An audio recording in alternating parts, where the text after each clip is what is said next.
Um, okay, I'm gonna mute my mic while I'm chewing, and No, you should podcast like that. That's a. that's what I'm doing.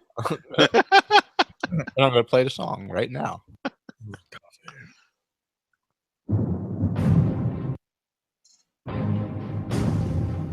Who is rapping?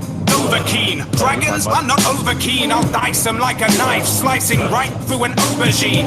My dragon shout flow is sweeter than a soda stream. You won't believe your eyes. I'm like an overload of dopamine. A broadsword in one hand and a magic spell in the other. I'm the last of the dragonborn. There's no other, my brother, so run for cover. If you've got scales, then I'm on your tail, and I will not fail like a free roaming sandbox game. Welcome to the 39th edition of Skyrim Podcast Roundtable. Hey. It's the 10th episode of Season 6, everybody. Oh, my gosh. We are the show who compares and contrasts Skyrim experiences through a lively roundtable discussion by playing through the same quests with characters who have been randomly assigned drastically different attributes. Welcome, everyone.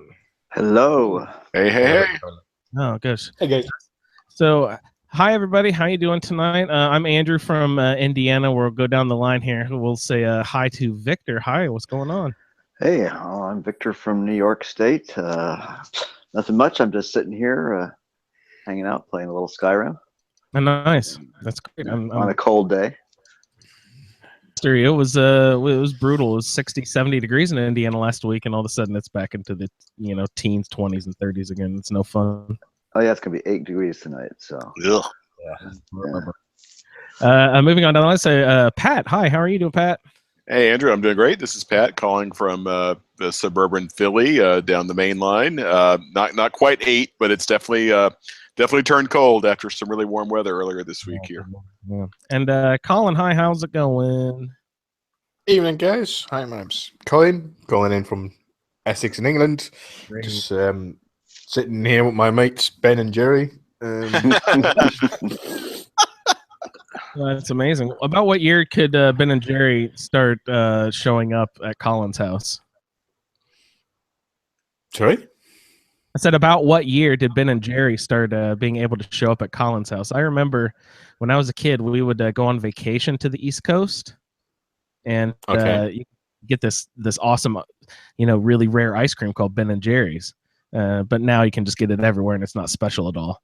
But I just remember it being really awesome when I was a kid to go get this crazy, weird, special hippie ice cream. Well, you're a weird special hippie. So My mom wishes she was. She was too uptight in the 60s to be an actual hippie, so she kind of wanted to do that in the 90s. You know those hippies?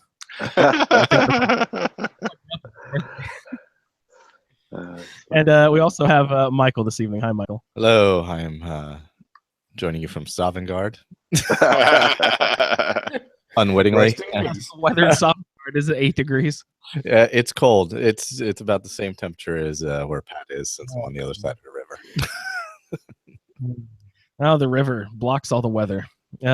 So welcome to the show, everyone. We have some quests to get through this evening at some point. We also have a lot of chatter and Skyrim adventures and side stories and everything you get into. So let's just go ahead and roll into what people have been doing aside from our main assigned quests.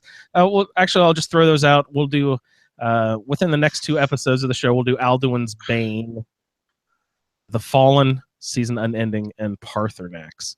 So that's at the section of the story we're in. We're in the sort of the downside of the hill, rolling into the finish of the main quest of Skyrim here. So those are the quests we'll go over. What else have you guys been doing besides those things? Any interesting finds, fun stuff going on? Pat, you always seem to stumble into good stuff. Victor, what mod trouble have you gotten into recently? Actually, none in this particular version of Skyrim. I've been playing around a lot with SE on my desktop computer, but not on the Xbox. I decided to just leave things pretty much in stasis I'm not even doing updates until we're done with the roundtable. So. Do any of them force update themselves? I think that got me into trouble in Fallout at one point. Only on Steam. You know, that doesn't happen with with Bethesda. At least that's the one good thing they do. There's no auto updates. When you subscribe to a mod on Steam, though, you'll get automatic updates, which can really get you screwed if you get the wrong update at the wrong time. So, happened to somebody else I know who does a YouTube, a regular YouTube stream, and she ended up with a Let's Play, and she ended up with some major problems had to recover from. So, oh no, because of a Steam update, yeah. Oh, boo! That always stinks. So. Oh yeah, anything, guys? Toss it out there. Anything exciting going on in the world of Skyrim recently? So I've been Xbox achievement whoring, trying to 100%. Trying to 100% it. Not quite there yet, but darn close. I just have the Dragon Lord and the Daedric quest achievement to get. Can you tell me, what is the Dragon Lord? The ride 5 dragons, or what is that one? No, sorry, I'm sorry. Vampire Lord. Yeah, I forget. A Dragon Rider, I think, is that one, and that one's easy. You don't actually have to ride them productively. You just need to ride them long enough to get up in the air, and then you can immediately tell them to land. So you don't have to do much. I meant the Vampire Lord, which I've not done at all. Well, I've never been a vampire. There is no way to ride them productively. So I'm glad to know I'm not the only one. I find them difficult to control. I think everyone does. Did you attempt to use them as a carriage, like to go across? Did you try to travel with them? I used them a little bit in Solstheim, just because that's a pretty small, manageable map. Mm-hmm. So that's where I was actually getting that quest, and that relatively small map without a lot of super high mountains or anything. I was actually able to go from one coast to the other. That was the only time I actually used them. That's probably the most successful I've ever heard anyone be with. Well, yeah, it's not like it was it was a very meandering path, from one side of the mountain, of the island to the other. I'm usually doing a figure 8 in the sky. Yeah. What's going on? Yeah, so I think did we talk live? I think we actually maybe did on Fallout Feed or something about the werewolfing. So I got or maybe it was last week on this show. Yeah, it was last week. Yeah, werewolf. I got that. That actually, once I kind of figured it out, it was just boring. It really didn't take that long, but it was just okay, I have to run out killing things for a couple hours. And most of the other stuff is just doing quest lines, do the Dark Assassin, do the companions, everything else. What does the werewolf achievement actually entail? What do you have to do? You have to fill out the perk tree. Oh, good lord, that sucks. Yeah, you don't have to get. You don't actually have to get the totems. You just have to get the perk dots that are associated with totems. So you don't have to run around with IL and get the totems, which I did not do. I just filled out the dots. I was just literally running from camp to camp, Forsworn to Forsworn, all the things I had already killed before. I was eating those corpses and running into caves and killing bandits, and it was actually not that hard once I just sort of set my mind to it. The extent that I've played a werewolf in Skyrim is 2 years ago, maybe 3. Some of us around Halloween decided to play some vampires and werewolves and then send in some audio feedback.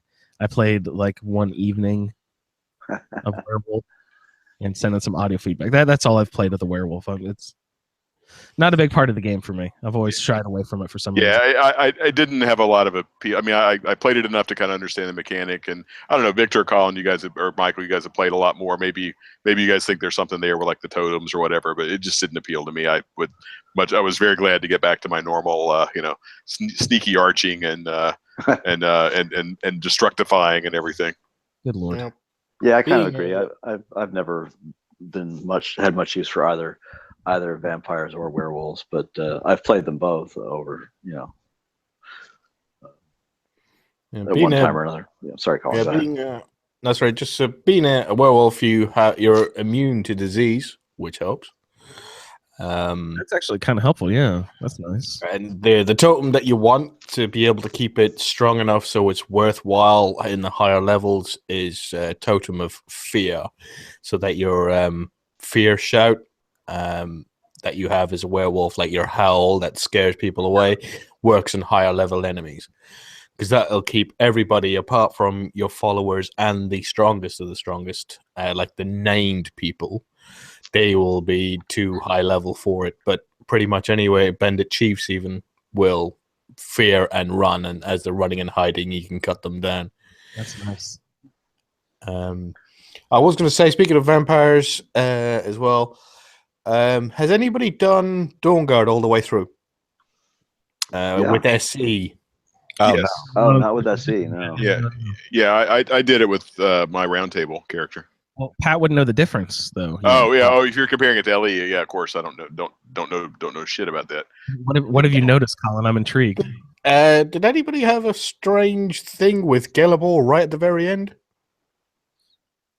Well, after you got the bow, Mm-mm. he's available for a follower. Oh, really? Is that the snow elf? Yeah. What? Are you kidding me? I mean, I don't think it's a mod because all I have is 4 mods, I gotta and that's give me a snow elf, guys. Oh God. Huh. Colin, you created another monster. What have you done? No, it's the same monster. He's just bigger. Totally. What should we call it? I only have the unofficial patch, hold border banners, Ordio, which is back, by the way, for those of you who want to know. Oh, did he patch it?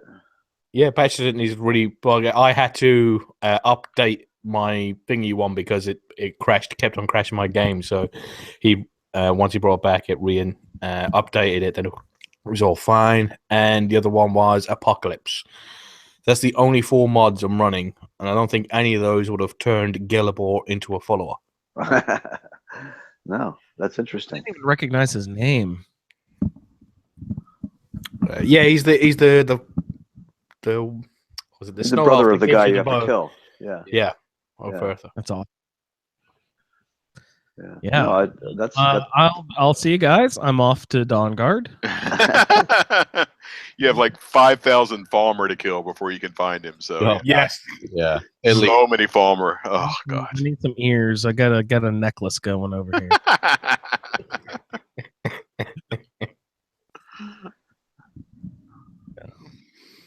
I've been having trouble with followers. I had to lose some followers in order to complete the quest that we we're getting into tonight. I had to send Barbara. It was very sad. You tried to bring Barbas to Skulldolphin. That's not going to work. Yeah, I bet you most of them wouldn't be able to follow me into the nether worlds there. Yeah, probably not. So, Michael, what have you been getting into in the game here? What has your roundtable character been doing? My Roundtable character finished the main quest because I don't like leaving Odaving on the thing. That's the only reason I went through it. But so that basically just trips you right into the rest of the climax of the game there. yeah.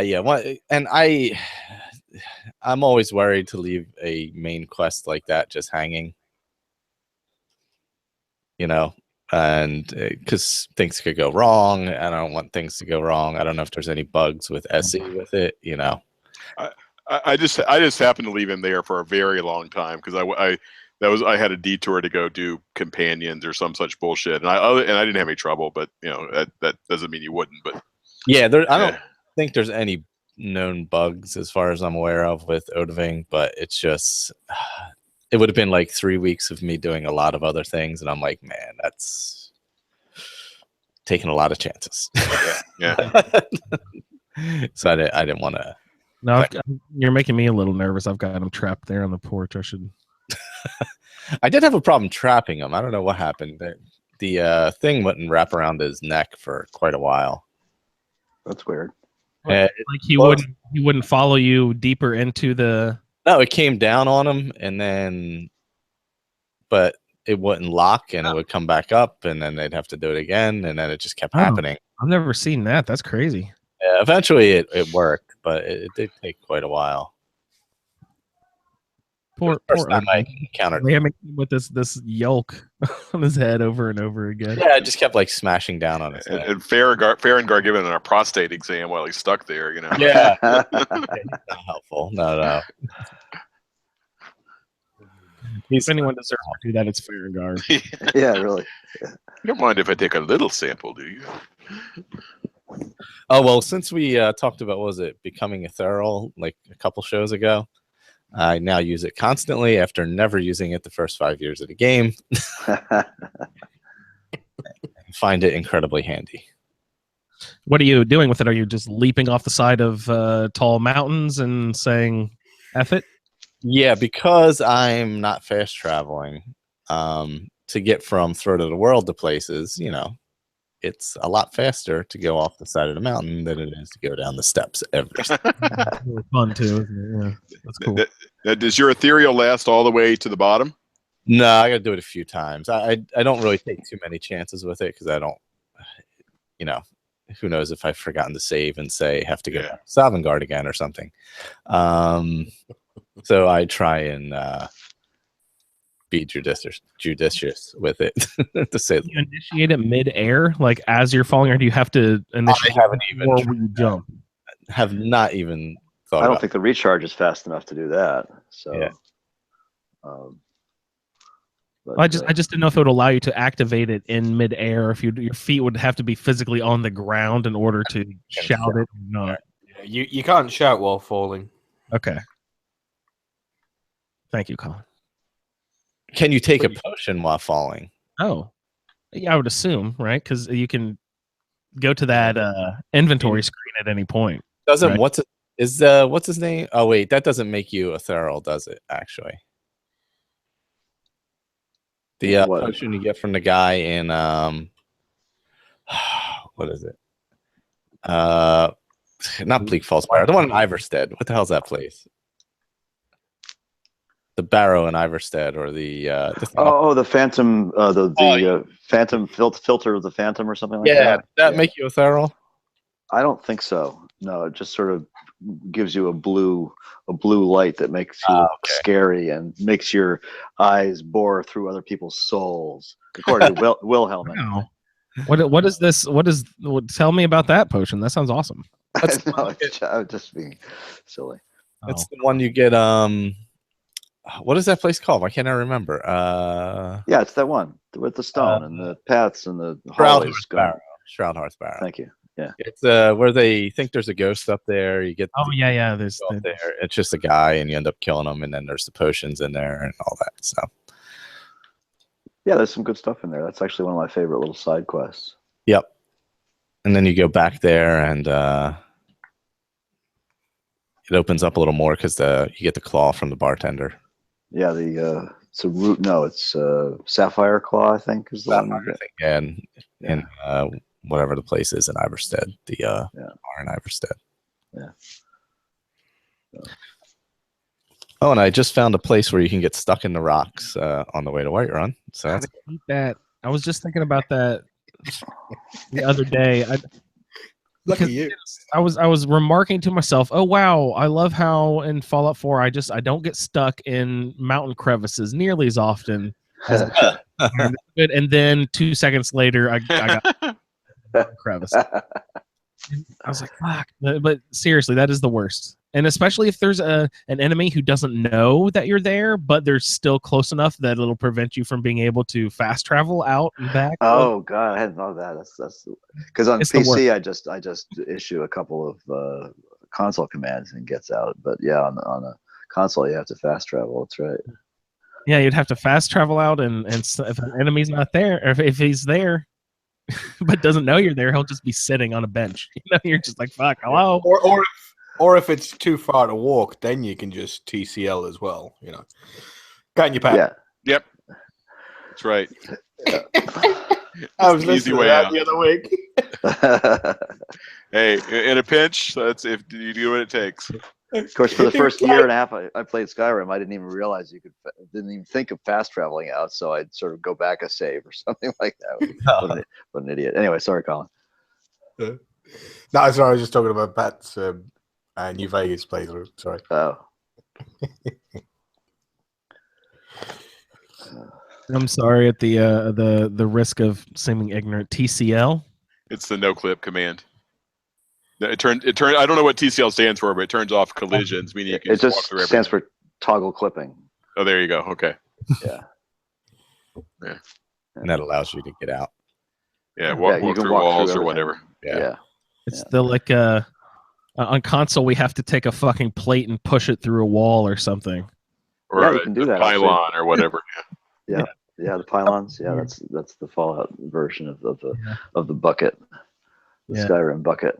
Yeah, but that only does it at certain glitchy spots. But the TCL will allow you to walk through everything, including walking behind the scenes and walking down underneath everything, and basically walking out of the game, as it were.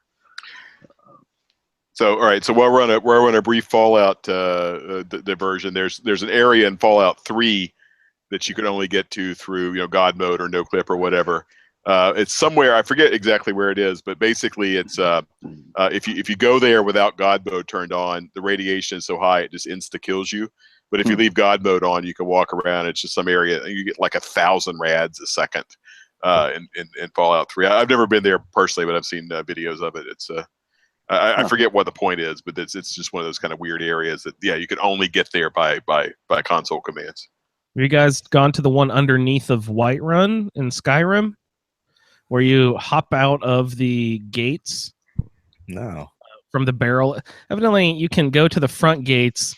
There's two little alcoves with a barrel off to the left and right sides. You go to the one on the left. Evidently, the barrel is close enough where you can jump up onto the wall and hop out of the town of Whiterun, and that will but the whole countryside is open to you, but nothing is loaded. So it's just like a blank. It's all LODs, yeah. So okay. It's interesting. And then there's this path you can take to get to this chest that's underneath the jail or something. Well, that was an old glitch, but I thought that got patched in the last. I'm assuming it's not Skyrim. available on SE anymore, right? Well, no, but I thought that got patched in the final patch, the final Bethesda patch of Skyrim, the 1.9.3 or whatever it was. I thought they patched that out. All the chests. I definitely did it on my PlayStation 3 at one point. Oh, okay. So I can I can jump over the wall? It's weird. You have to look it up on YouTube, Michael, because it's like you have to do it at a specific brick or something. You know what I mean? It's like one of those things where, you can catch a toe here at that brick, and oh shit, you can actually jump off and catch the top of the wall and go. Yeah, it's a little particular. It took me a long time to do it. But it's possible. I don't even know. There were a couple other holes in the world in the old, like in my 360, I discovered one in some cave way out, not sanctum or something way out near the border, near the southern border. There's a cave with an orc alchemist or a enchanter or something like that you have to defeat. But I discovered a little crack in the rock, and I fell through underneath the game. It was pretty cool. I just loaded a mod in Fallout 4 that caused that the other day. It caused the whole ground in a whole cell to disappear, but just there, and you'd be like swimming like 100 feet below, and you could look up and see the whole world. And everything is really creepy and cool. But like as soon as you hit the edge of the cell, it'd pop you right back up to the ground, and you'd be running like normal, like nothing happened. It was kind of fun. Yeah. So I guess we should get into some character introductions. Gosh, we're already so deep in the show. I haven't even introduced any characters or anything yet, guys.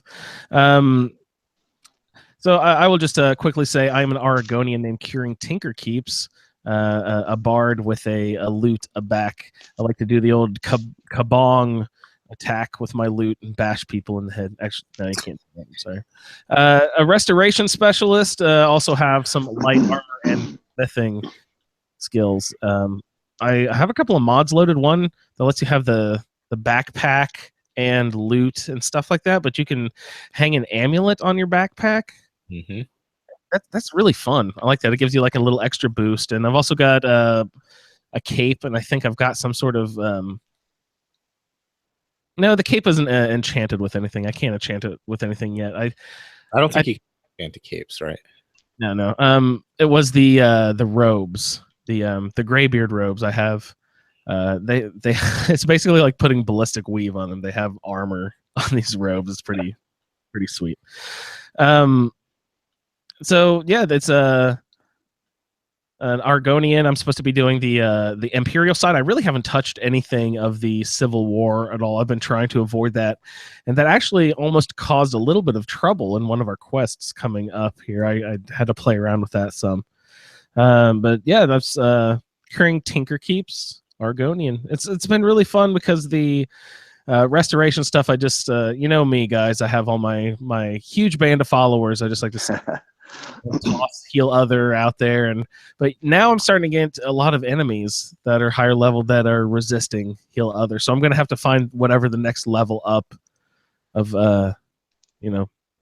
heal other is. I haven't looked into that yet. So yeah, let's just go ahead. Michael, would you like to tell us a little about your character, sir?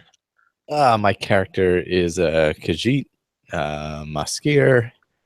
I believe he was a Stormcloak. He was, or he is, he focused on, what was it, light armor, smithing, and alteration. All those, I think, are at 100 at this point. Maybe alteration's just below 100, but everything's pretty close. He also killed Paarthurnax in the future. Actually, I think I killed Paarthurnax before I started these quests for this week, but I don't know. Can I do that? No. It was right after that, right? Wait. It'll be the last one for this week is. Oh, the Paarthurnax dilemma. Is Okay. that, yeah. Yeah. So yeah, he's one of those. He's a terrible person. Stormcloak. He's a Khajiit. He's a dragon killer. He's mixed up. He's having issues. He's a cat. Yeah. What do you other than that, he's been bouncing around. I think I'm gonna go on to Dawnguard next, because I haven't gone through that yet. I don't think I've gone through the Thieves Guild either, or the Dark Brotherhood. So there's that. And I think I'm partially through the Mages College, but I've done a lot of other questing.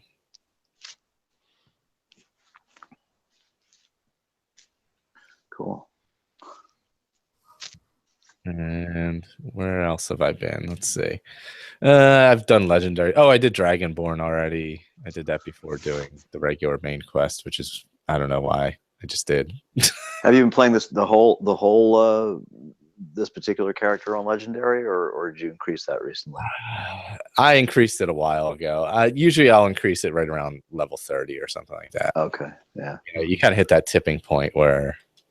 Yeah, I'm around there too. I've been playing on Expert. I think I want to boost it up to Master.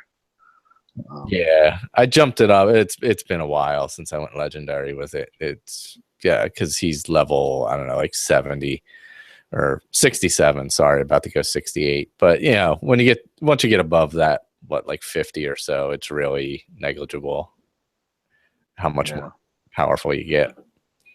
I'm running around all my dragon scale gear and all that. So I think now that I'm done the main quest and all that, I'm gonna, spoiler alert, I'm heading in. But I'm gonna probably switch to heavy armor and stuff like that. Start doing other types of categories. Cool. So the whole world levels up around with you. Is that right? In Skyrim? Yeah, but don't they max out at a certain point? Yeah, I was going to say, do they just level up slower than you? And don't they max at 80, like the old level cap? Isn't that where the world stops? Yeah, 80 or 81, whatever it was. Well, still, those enemies are supposed to be difficult if you're just in the 60s, though, right? I guess they are, but if you have all the enchantments and everything else, like enchantments do make it. Yeah, I mean, I was just battling Alduin, and his fire didn't even hurt me because I had like 100% fire protection on. And poor Alduin. Whoa, man, what sucks, man. I mean, yeah, the rocks hitting me in the head hurt. yeah, no shit. Yeah. Him biting me hurt, but the fire was good. The fire was fine. I stayed, at fire distance, so everything was, solid. Yeah. Just think about it from Alduin's point of view. he just got kicked forward in time, right? So he went back from 1,000 years ago all to today. So like to him, like it's been this like unrelenting rampage. So this is the first time he's like really been defeated, because the old Nords didn't defeat him; they just tossed him forward in time. And that's true. There was probably no. He probably sensed no. He didn't live that 1,000 years. He just went the 1,000 years. Yeah, that's the way I've always thought about it. Anyway. Yeah, that's true. I didn't think of that, but yeah. So to him, he just went from one battle to another. Yeah. It's tough being Alduin. Yeah, gotta feel sorry for that worm. Yeah, it's tough being a worm, especially one that it's sort of the world eater. That's a tough job. Eating like that. You just you gotta feel for him.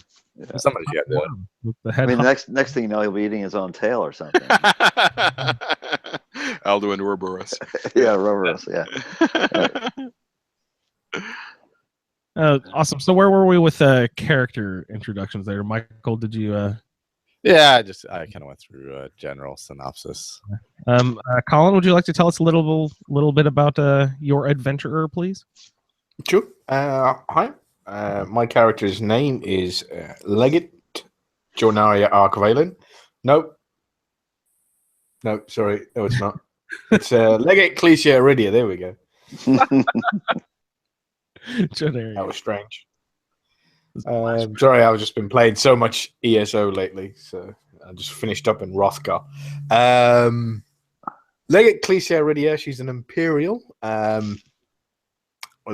specializations were in pickpocket, enchanting, and two-handed. Her spouse was Lydia. Her follower was Farkas. There's no idea where he is now.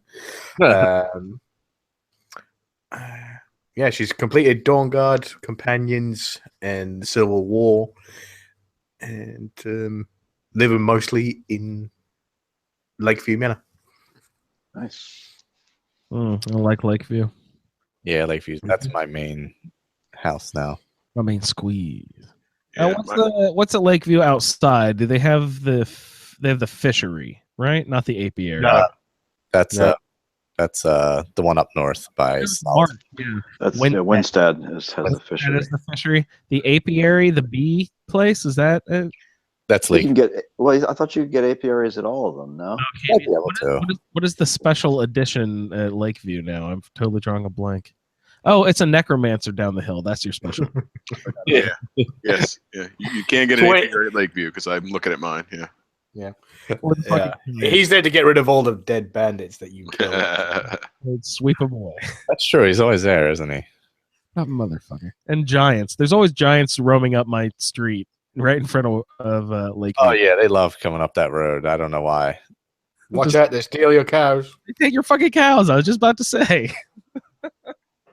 And your wife. No, the bandits take your wife. Yeah, they do. Yeah, not that way. Not that cow. Oh, Colin.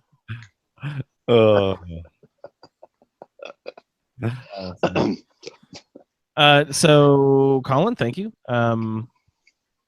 Pat, let's hear a little bit about your characters. All right. So my character is Banya Diadanth. She is a Bosmer sneaky archer. So she focuses on sneak, archery, and destruction magic. So almost the stereotypical sneaky archer. She sided with the Imperials. She had the Bard's College. She was one of the many of us who drew Valindral Hall for her house. Although now I've got her actually at level 81, so she has all the houses. We actually are living at We also are living at Lakeview Manor. The kids seem to like it. She married Oktiev San, the crusty old fart from Solitude. But he's cleaned up. He's running the store. He's keeping the family well fed. So he's a good provider. Yeah. So he's good for him. He's really cleaned up his act. Let's see. I kind of decided that she would. I was having fun doing the quest, and I kind of like the stage of once you get a character up to like really high levels, you kind of have all the toys and all the fun and games and everything. So I pretty much done all like literally all the major quest lines with her, Wow. and partially for achievement whoring, but also just because it's kind of fun to run through everything with the same character. Of course, that means RP is basically completely trash because she's doing like a bunch of contradictory shit.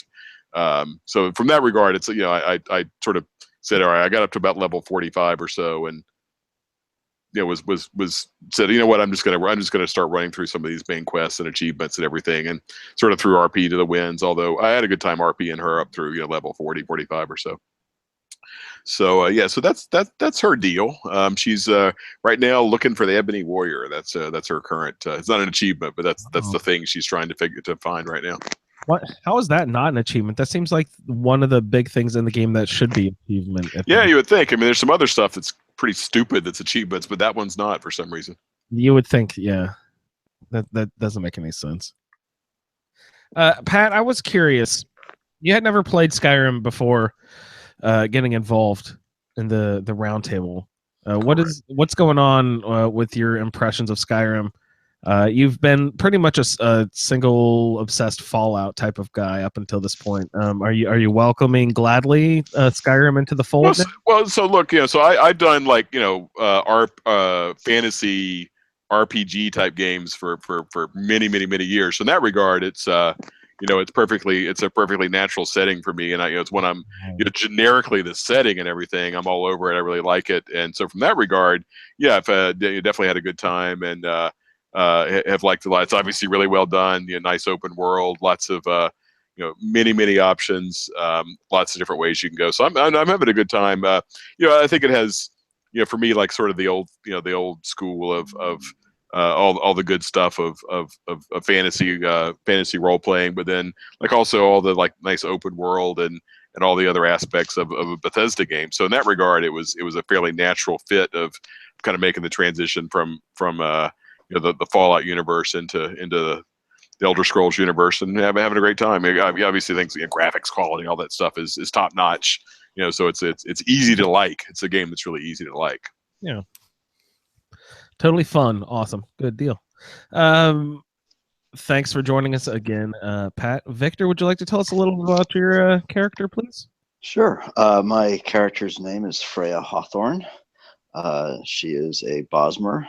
And very similar to Pat, her three skills were archery, sneak, but her mage skill was conjuration. So, and so currently she's at level 81 conjuration, and her archery is 73, and her sneak is 69. She's a level 34.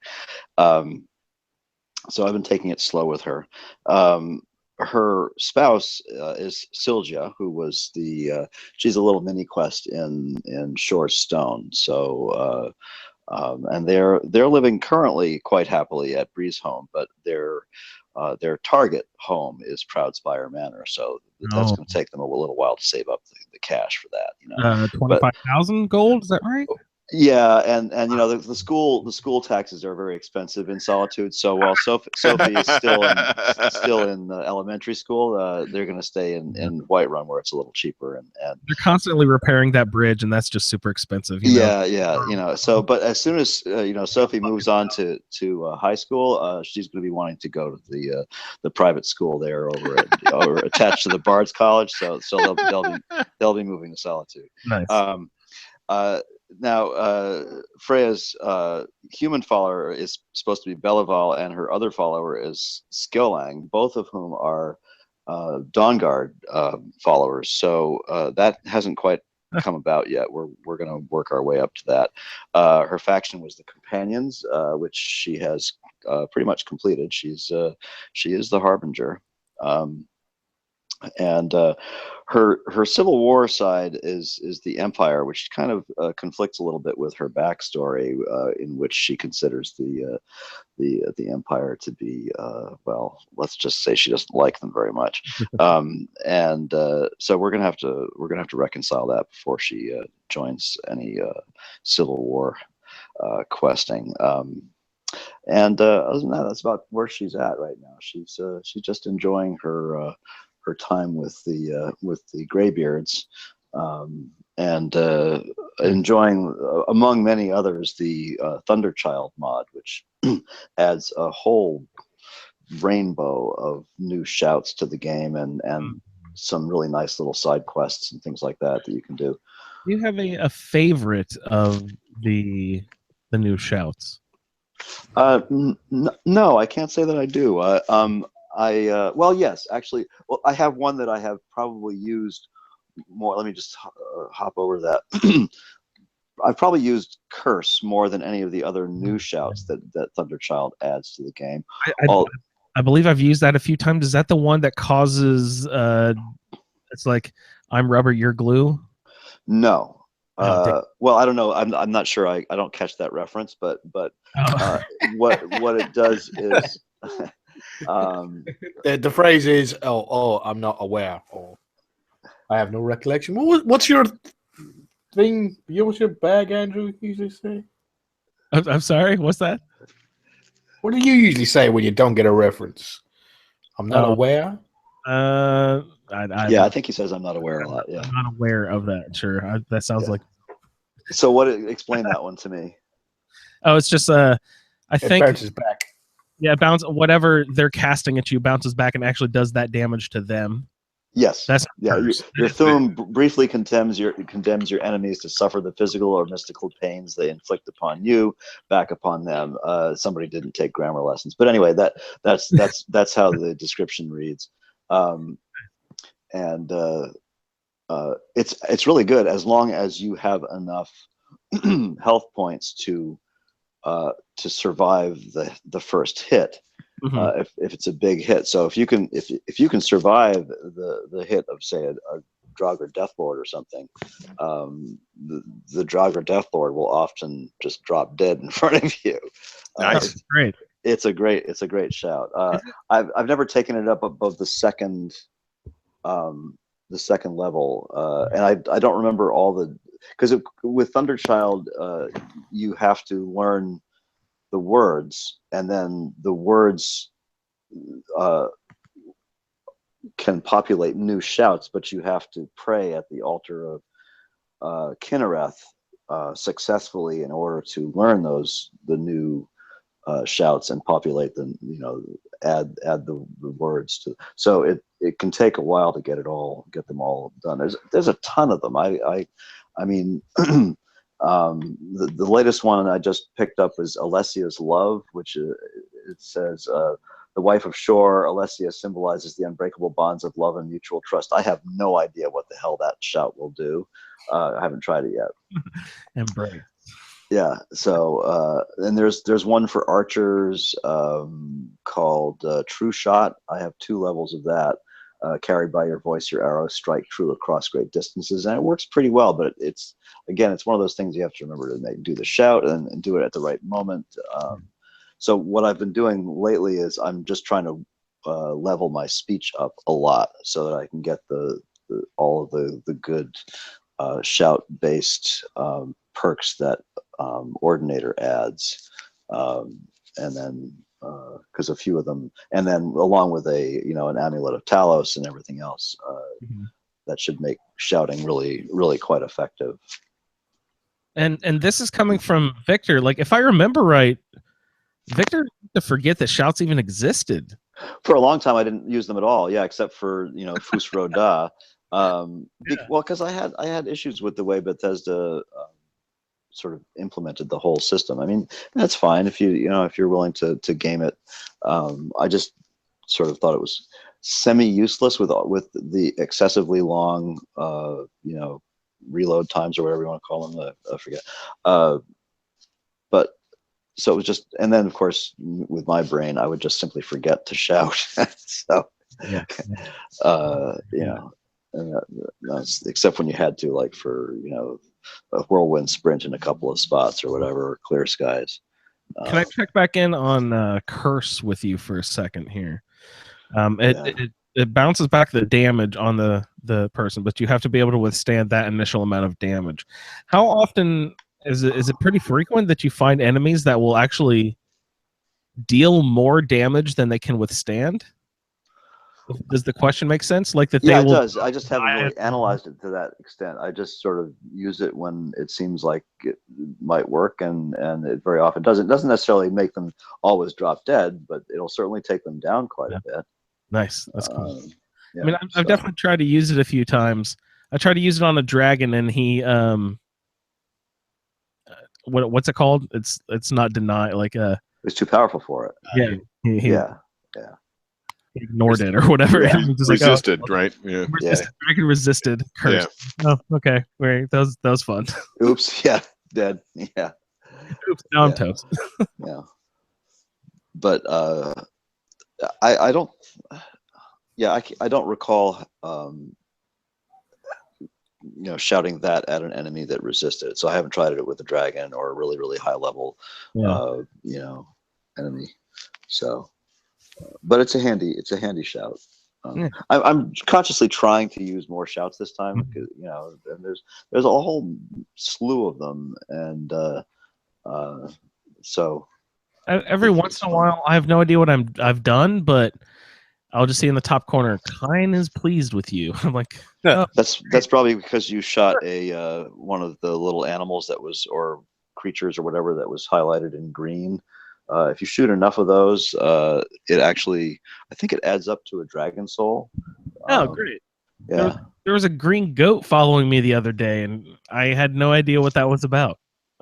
Yeah, that's part of Thunderchild. Yeah. And if you please Kine enough, she will grant you effectively an extra dragon soul. Well, shit, that's cool. Yeah. I should take advantage of that more. I was just kind of following them around and being like, "Oh, that's neat looking." Oh, the mod actually adds all kinds of other stuff. Have you done any of the little trials or anything like that? Jumping off the side of the mountain or? No, I haven't. I've tried the one going up the mountain, but I can't figure out. That's a toughie. Yeah, I did that. I completed that once on one other character. I'm trying to use the what is the one that makes you jump fast forward? What is that? Oh, Whirlwind Sprint. Well, I'm trying to use Whirlwind Sprint. As far as I know, that's the best one for that. Should I be using something else? I don't know as I've ever tried that. I just wait until my character has a huge crap ton of stamina and then just sprint without Whirlwind Sprint. I never thought to use Whirlwind Sprint. That's actually a good idea. But of course, going up that curvy path, you have to use it carefully. The mountain. Yeah. Yeah, but there's another one of those trials that I'm sorry, go ahead. Oh, me. Yeah, I was just gonna add, if is that the one where you I've never had the mod myself, but I heard somebody talking about it before. I think it was Victor, where you have to run up High Hrothgar without ever running out of stamina. Yeah, that's one of the trials. So just go to Restoration and get the perk that restocks your stamina with healing spells, and as you're running, you're sprinting, and then you just cast the healing spell, and then you'll just constantly restock your stamina, and then you just sprint all the way up. Yeah, I didn't know if it was a measure of when your stamina runs out. That's when the competition is over. I'm not sure that'll work, Colin. I'm not sure if it allows you to use magical means or not. Let me check my quest here if it has anything to say about that. There's the other one where you jump off the side of the you can fall for 4 seconds after leaping off with Whirlwind Sprint. You'll gain some kind of boon. I forget. All it says is carry Kine's fire to the doors of High Hrothgar. So if you're carrying her fire, I don't know whether you can actually cast spells at the time or not. There's just a little totem at the bottom of the path leading up to High Hrothgar, and you like activate the totem, and then you have to run up before the totem runs out of light or whatever. You have a limited amount of time to get it to the top. Yeah. And I would get about 3/4 of the way up and fail every time. I wasn't quite sure what I was supposed to be doing. Didn't know if there was a special piece of food or something I was supposed to eat. I didn't know. Oh, cool. So we can actually lead this right into our first quest of the evening, guys. Alduin's Bane. Colin, we'll have you help us start out, but again, everyone, please hop in and use your roundtable assignments. Let's see how our different assignments actually determined how we went about dealing with getting through this time rift and the next few steps here of our adventure. So, Colin, if you'd like to start us off with Alduin's Bane, what sort of trouble are we getting into here? Alduin's Bane, I believe, initiates when you pick up the Elder Scroll, I think, in the dungeon, and you have to bring it back to Parthenax. And once you return to Parthenax, he's on a crag that's sticking out the side of the mountain. He's not standing on his word wall, and he can feel the power emanating from the Elder Scroll. He's saying, like, oh, you have the Elder Scroll. You're doom driven, sort of like, read it now. Alduin cannot ignore the signs. He's gonna come here after he senses you. Yeah. Reading the scroll, so he says, read it as soon as you can. So you get to the time wound, and then you go into your inventory and activate the Dragon Scroll, and you read it, and that activates a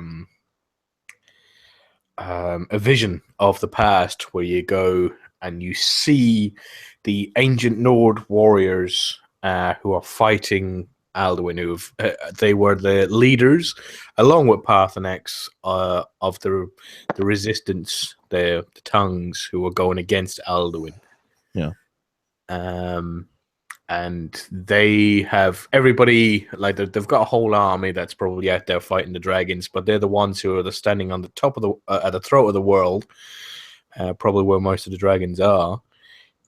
So they can sort of like defy Alduin and tell him to come to them. The ancient Nord heroes are Gormlaith, Feldir, and Hakon, and they're talking about sort of like nobody's ever been able to stand up against Alduin in open battle. And the other ones are saying, oh, well, don't have Dragonrend. So once we bring him down, Gormley says he'll fall to my blade and sort of stuff like that. So eventually I had a little bug where they said, oh, look, Alduin approaches. And then Alduin fucked off home and never showed up. I had to reload at the just a little bit down the mountain where I saved just before I got to the peak. And then it was fine. It went through. Alduin showed up, and then he starts talking to them in the dragon language, and he starts attacking. And then all three of the Nord heroes shout at him, and as they're shouting, you learn the words. Now, I've never noticed it before, but I'm thinking that what it is that they don't have, or they weren't able to learn a shout, like a thum. I think they all each learned one word of Dragonrend. And when they all three of them said their words, one said each word each, then you learn each one. I don't know whether they're all shouting Dragonrend at the same time, or one of them is saying one word of Dragonrend, and the other one's saying the other one, and the other one is saying the other one. And that's how you learn the dragon shout. But it looked like there was power coming from the left, power coming from the right, and power coming out from the middle. So brilliant. So I have a question about Dragonrend. Yes. The old fart graybeards talk about, oh, what a terrible, terrible shout it is, and this is such an awful, horrible thing. A name like Dragonrend is like, okay, is it like going to like tear the dragons, apart from the inside? All it does is make them land. What's so terrible about Dragonrend? It makes them land. What's the deal? Why are the graybeards so like hyped up that Dragonrend is a terrible thing? Well, the way they're thinking about it is that it was born from evil, but it's not actually just causing him to land. It's tearing at the soul of the dragon, telling it that it's mortal. That's what the shout really is supposed to be doing. It instills the dragon with fear of mortality. Oh, poor thing. Okay. Because they're supposed to have an immortal soul. So maybe not an immortal body, but they have an immortal soul. And then you, with that shout, instill with them the idea that they could die, that they're actually mortal and they could end and cease to be forever. So it discombobulates them, so they end up landing because they can't concentrate. Oh, okay.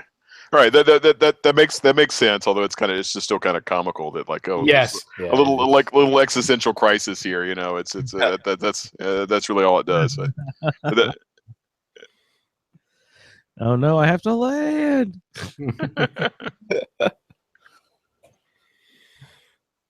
Yeah. Colin, you seem to notice. I remember you made a comment when we're running around the north, maybe even the very first episode of when we first all got special edition. You were like, someone who dropped their pixie dust or something like that. You know what I mean? How everything was sparkly. Oh yeah. Is the time rift any different? I thought it looked really spruced up. Has it always looked like that? No, I didn't notice any difference. Okay, let's see. I just thought it looked super sparkly and everything too. I was just like, oh, Colin's gonna notice something here. See, I was just wondering if, but no, it always looked super swirly, sparkly. It could have been the time that you were looking, because I went up there in the midday and it had a, that really sort of like azure blue sky with white fluffy clouds in it, and sort of like it looked really, really nice. Maybe if you went up there at night, you'd have like the moonlight coming out, and then you'd have the sparkly snow coming through the time wound, which has its own light source as well. So, well, then that just speaks even more to how great the game looks. Anyway, I was just saying, wow, that looks really, really awesome. It was really good. And then I went and tore time. Right. This is beautiful little seed. Let me shred it. Like let me tear it limb from limb. Open up a time wound here. Sure, that sounds like a good plan. Oh goodness. So really, we can't apply much of a roundtable aspect to the Alduin's Bane quest as kind of an observe. Mm-hmm. How about the timeline? That is not happening right now concurrently in the past, but does that question make sense for all of you people who like time travel? Like Alduin Michael made a comment. Does Alduin he doesn't know the difference in the time warp? He's just jumping from battle to battle. Where was Alduin jumping into? Into our time, we first see him at the Watchtower? Helgen, right? And Helgen. So the heroes in the past are doing that only a couple of weeks ago in our timeline or whatever, right? No, it's like hundreds of years ago. Yeah. Well, I know they're in their timeline, or in our timeline, it's 100 years ago, but to Alduin, it's only been a couple of weeks since he's been an hour. When is it any time? I think it's as long as it takes him. The way I envision is where were they fighting on Throat of the World? Is that where they were fighting? Mm-hmm. Yeah, that's where they sent him. Yeah, so they were fighting on the Throat of the World. They dragon ran Alduin. They can't kill him. They use the Elder Scroll and kick him forward in time. So in my mind, he just like showed up 1,000 or whatever, however many years in the future on the Throat of the World. He's all of a sudden he's like not fighting those same stinky Nords anymore. But then he realizes like he smells a Dragonborn, and so he comes after you and Helgen. I mean, that's the way I thought about it. It's like, he's been here those 1,000 years. He didn't just appear. See, I thought time travel. At least most of the time it's sort of instant, right? There's no time passes or anything else. It's like he's 1,000 years ago, and then all of a sudden he's today. And the way I've always thought about it's like he smells a Dragonborn. He's like, oh, that's where those fuckers went off to. I'm gonna go kill him. And that's why he comes to Helgen, because he's looking for the people that Dragon rended him. Okay. Yeah, and you see the sky change before he appears. I assume that's the thing that he came through the portal. That is the instant he is being transferred. He's going directly towards Helgen. That's what I was thinking. Yeah, that's the way I thought. That's the way I've thought about it. That basically goes. I mean, who knows? Does he fly from Throat of the World to Helgen, or does he get that's not very far as the dragon flies, But whatever, it's basically instant for him. Yeah. Wait. That was awesome. It is right down the hill. Yeah, because if it's whatever it was, 1,000 years or whatever, he just pops there. I mean, you can see the sky has changed like it does when almost like the portal in Skulldolphin and stuff like that. So it kind of looks the same as that. So it's instantaneous for him, but thousands of years have passed for us. Everybody else, yeah. And then how long has it been? I mean, it depends on how quickly you play, of course, but on average or in normal lore time, how long does it take to get from the Helgen chopping block to where we are in the storyline? Usually, what, a few weeks? Yeah, months. Yeah. Well, just I mean, as far as his going forward in time and all that stuff, I mean the sky change thing is his shout. He's shouting. He shouts, and that's what brings all the stones and the brimstone down from the sky. Because I mean, remember, he doesn't appear in the midst of that sky thing. He comes around the side of the mountain. So, That's right. So he's been there. And furthermore, I mean, Alduin is one of the most ancient, creatures in the universe, so to speak. So time really means nothing to him anyway. I don't think he really He doesn't notice. Yeah. well, notice or not, it doesn't matter. really mean a whole lot to Alduin. Yeah. So I'm not sure that he's going, whoa, where did I go? It's like, oh, holy crap. It's 1,000 years in the future. I don't think that really means anything. Well, yeah, no, I agree. I agree, Victor. To me, it's like he's fighting a bunch of stinky Nords on Throw of the World. All of a sudden, they're not there. But my view is like he like perceives that, okay, over there in Helgen, there's a Dragonborn. So that fucker's associated with those guys I was just fighting. I'm going to go eat that fucker who's sitting there in Helgen, and then he flies from Throat of the World in today. He flies there to Helgen, and does his shout with the rocks and the meteors and all the other shit, and tries to eat the Dragonborn. Yeah, that's right. Yeah. That's from the shout, not from him coming through. I didn't even think that's true. Yeah. But okay, this can't be possible. We're not the ones who opened the time rift upon ourselves. No, it's the 1,000 years ago. Nords had no idea where he was going to land or when. They had no idea when he was going to land. They was just shit, we got to get him out of our timeline. We can't kill him. So they basically just kicked the can down to 40 generations hence. But it's going to be their problem. But they're kicking him out. Yeah, I don't think they're sending him in through time. They're just trying to banish him with the Elder Scroll. I don't think they actually know that they're going to cause him to go through time. Time travel. Okay, so what was the name of that Elder Scroll? Was it Dragon? It's just called Dragon, right? Okay. Yeah. So to them, banishment through the Elder Scroll was not. They were not intending him to go time traveling. They just thought he was being sent to oblivion or something. Well, I agree with God. They don't know, right? They don't understand that Elder Scroll. They're not moth priests. Yeah, they're not moth. They're stinky Nords, right? So they just like, oh yeah, let's read this thing and see what happens. Yeah. Okay, but see, at the time we opened our Elder Scroll to go back, we witnessed them open their Elder Scroll, right? It's the same Elder Scroll. That's why it can connect. Yeah. So those events happening simultaneously? No. Remember Elder Scrolls, like they span space and time. So you open your Elder Scroll, and it's basically giving you like a visual portal. It's like a DVR. It's like a DVR of what happened 1,000 years ago. Yeah, Septimus talks about that. Okay. Yeah, it's like they have a Dixie cup and you have a Dixie cup.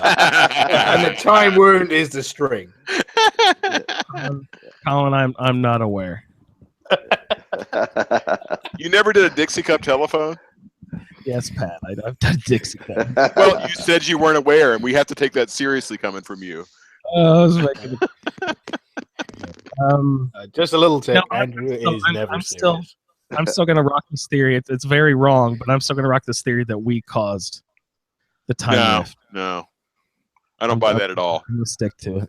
There's no, I mean, sometimes with time travel you get paradoxical, but this is not paradoxical because all you're doing is seeing the past. You are not influencing the past at all. You're just seeing it. This is why I hate all time travel. This is simple though. There is no. I'm gonna make it even cooler. You are Alduin. Yeah, no, I think the Dixie Cup analogy is an excellent one because that's exactly what the Kell is, the Elder Scroll. It's a conduit. right? I love that the dragons called them Kells. I think that's a great name for them. Yeah.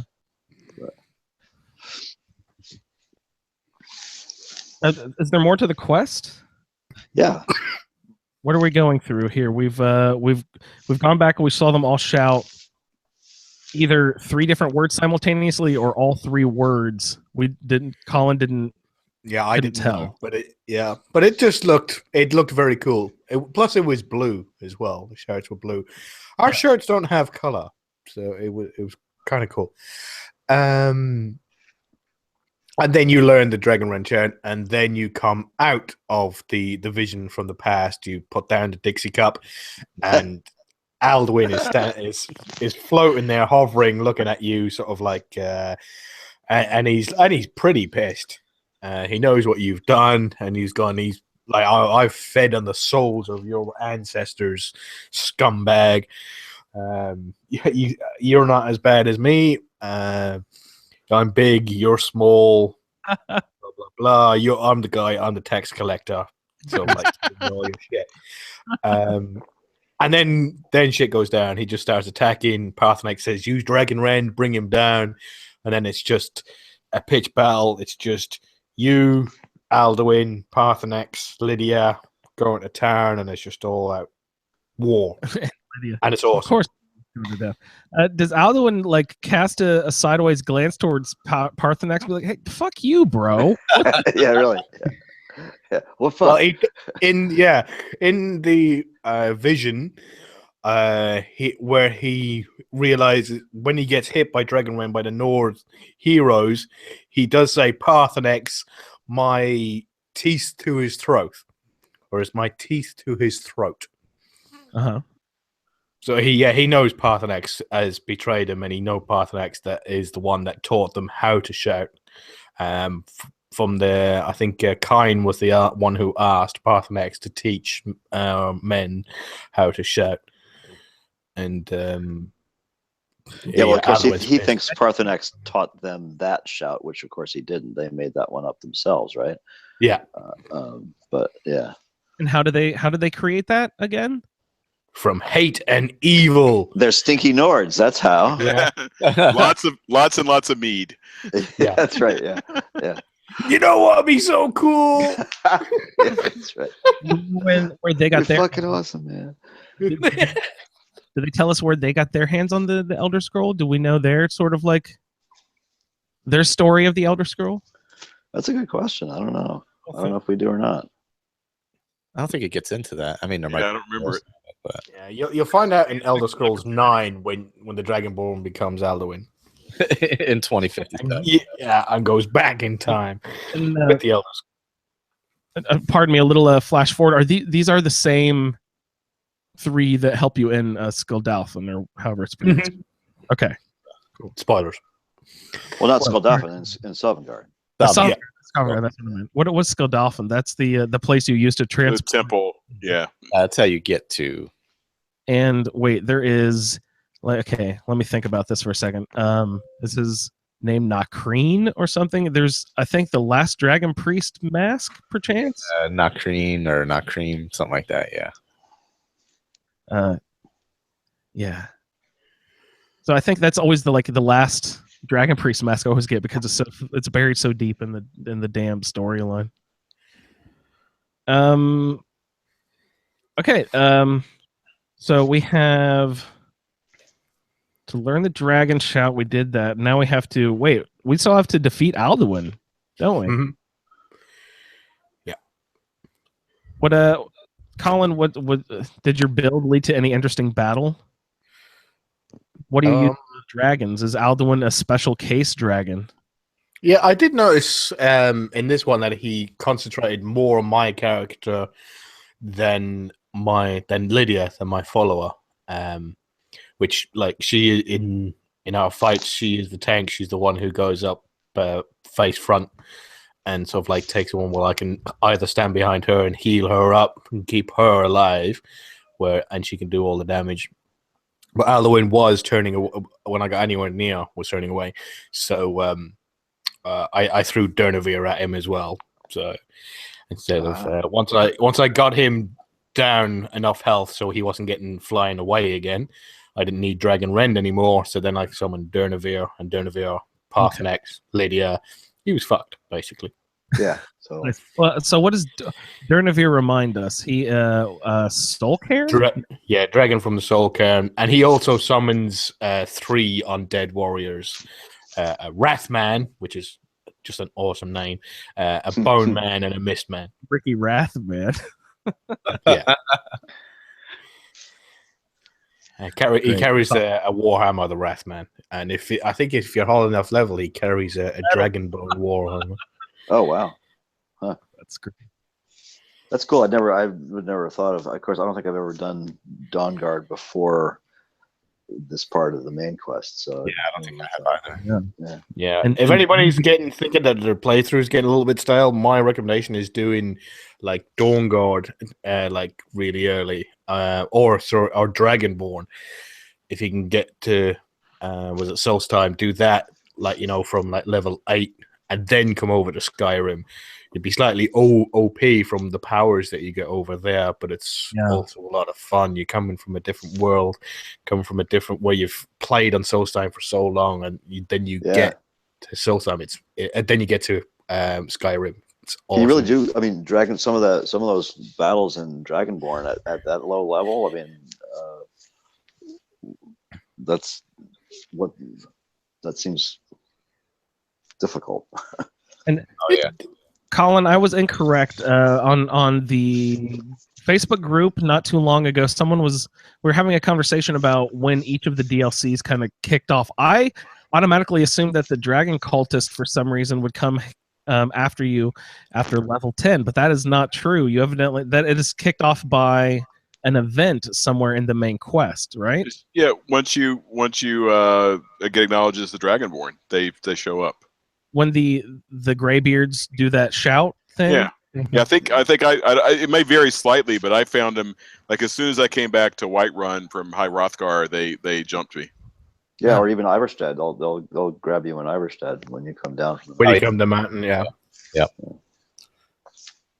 And let's see, Dawn Guard, is that just a level kickoff, or do the guards start mentioning it at level 10 or something, or is that they start? What's his name shows up in town, right, and talks to you. Yeah, it can be either a guard, a publican, or was it the orc in the armor? Durak or something like that, or whatever. Durak. Yeah. I heard it from a guard first. Mm-hmm. I usually hear just hear a guard mention something. Oh, vampire hunters. You know what I mean? Yeah. And then actually I got Serana just because I happened to stumble into wherever it is that she is. I found her like way early, and I talked about it many shows ago. She was running around with me a long time before I started Dawn Guard. I like she has really creepy ass eyes anyway, but I could just love to hear her her sideways glance at those guards if they're making those comments. You're walking. Will she? I assume she will. She'll follow you if you're a werewolf, right? Yeah, she doesn't have a problem with that. And if they start making comments about you being a werewolf, like they make, if you walk into the gates, I remember the one time I was a werewolf. You walk into the gates, they make stinky dog comments and stuff. I think. Yeah, right? It smells like a wet dog. Wet dog. Yeah. Yeah.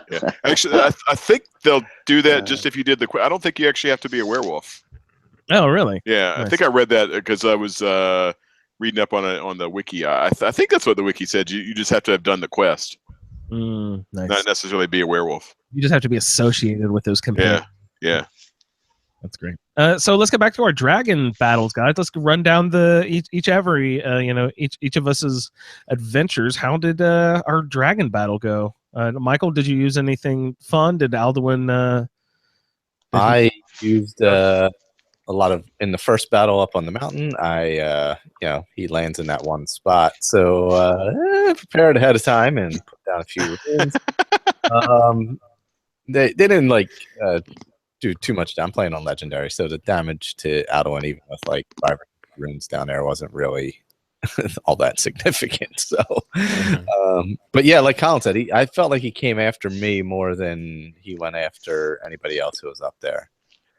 I have what's his name, Talvis, with me still in his Daedric armor, and I kind of tried to, run off a bit to heal, and he was crawling right after me. So I just kept using Dragon Rend and I think some ice spears or something like that. I think I mostly used ice against Alduin because he mostly uses fire, I believe. So Yeah. I don't know if he's limited to fire, but I know that's what he used mostly anyway. That No, seems to be he's- his standard Yeah. fire breath. Yeah. Plus, he's got the shout that brings all the brimstone Yeah. out of the sky. Yeah, that gave me a lot more trouble than he did.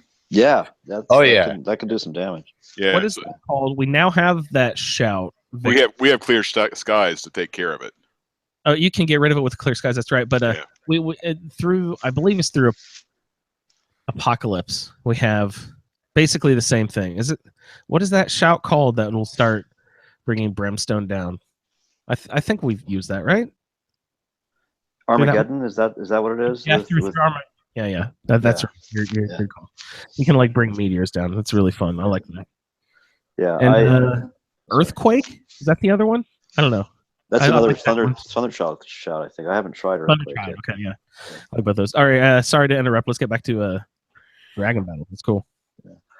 No, I went to shout clear skies to clear the brimstone. Forgot that I had whirlwind sprint activated and shouted my way off the mountain. So and then I had to restart. No. I can imagine Parthenax at the top of the word wall, just slow clapping. but shaking his head, thinking that fucking. This is a Bosmer dragon idiot. board. That's what we get for getting a Bosmer as a dragon. So, then Freya hit around the corner and just shouted Dragon Rend. Well, because she's using, I think it's one of the Apocalypse. Or is it? I don't know. Anyway, it's one of the conjuration spells where you call a Hearn, who is a sort of an ancient warrior who's sort of decked out a little bit like a Forsworn, but the Hearn shoots Daedric arrows and calls 3 spirit wolves to his aid. He's pretty cool, and with a couple of the, I think he's classified as a Dremora or whatever. So the conjuration perks, one of the ordinator conjuration perks gives you longer lasting conjurations for that sort of thing. So he lasts a good 5 or 6 minutes now. And so I had him and Lydia and my bound bow, and it didn't really take that long to take Alduin down, as long as I kept him down on the, at the time wound there, pretty much just where he landed, and just kept shouting Dragon Rend at him. He stayed down. It's nice that the time loop of Dragon Rend allows you to shout it basically as it's running out again. Yes, it reloads quickly enough. Yes, that's true. Yeah. Otherwise, if it only let it shout and then you had like a 30-second wait period as he flies around again, I would get really annoyed at that. I'm glad they let you just kind of keep him down constantly. Yeah. Pat, did you tell us about your dragon? No, so this was like, I had a lot of trouble the first time, just because I didn't actually realize that you can't hurt Alduin when he's in the air. You have to Dragon Rend him. So and I wasn't realizing it. So what I did is I did the thing, and I was having a lot of trouble with it. So I said, screw it, I'm just going to come back to it later. So I actually just buggered off and loaded an earlier save. Went around and did some other stuff, and then read some of the basics, you gotta use Dragon Rend because you can't hurt him when he's in the air. Clear skies, because I'd forgotten about that. Clear skies clears the brimstone. So once I had those two things, and then I went back with, I think I'd gone there not realizing the fight would start instantly. I'd gone there by myself, and so I went back with a companion. And so when I went back with a companion and then understanding the mechanics, I didn't have any trouble. I mean, I play on adept. I'm not playing on a very hard level. So, when I went back understanding the mechanics of the fight, and then with a companion to help me wail on him when he was landed, I didn't have any trouble with it. But again, just playing on a depth level. Nice. No, that's great. My battle was fairly typical, you know. Cast the Dragon Rend, keep him down to the ground, and I have for some reason Verilis is still throwing punches even though he has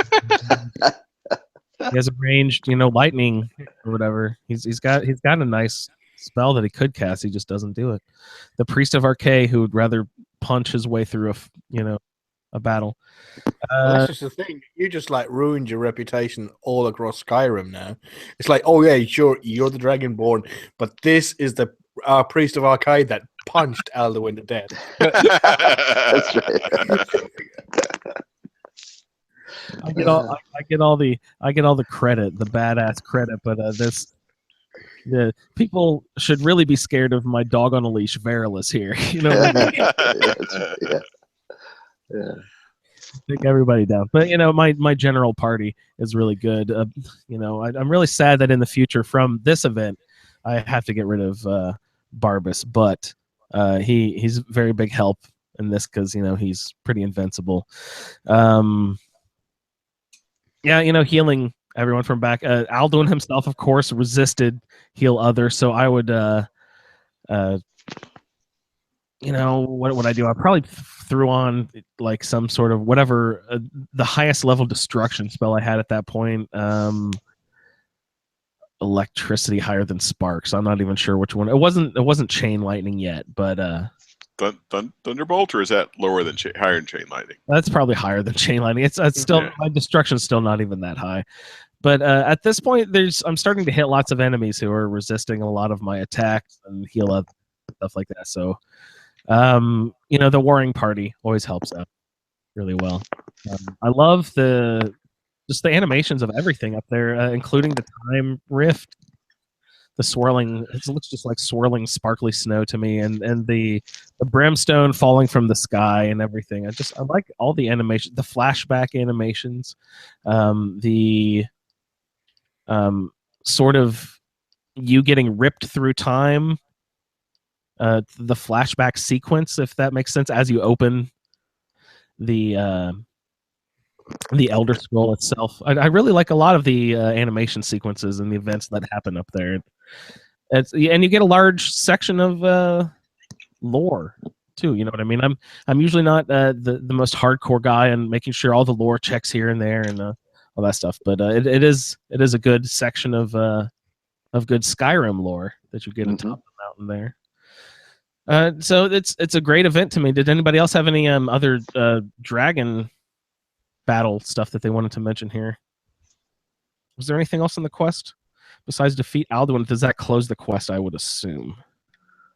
Well, Pretty yeah, much, doesn't it? Yeah. yeah. When you realize that, sort of like, you know, you don't kill him. You know. Yeah, what I mean? you've been cheated. Yeah.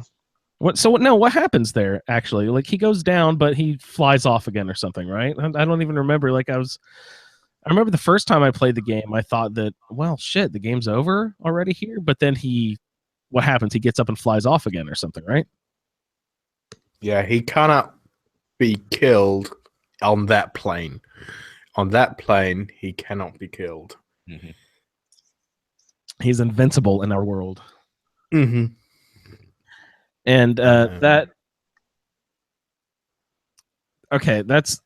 is what they were saying. The three warriors is that's why they had to send him through the time, or not through the time. No, they were just getting their ass kicked. So they were like, I mean, they didn't even get him down. They didn't realize like, oh, knock him down to the level that we beat him down to. They were just halfway through. Gormlaith was dead. She got chewed up and thrown against the word wall. Yeah, and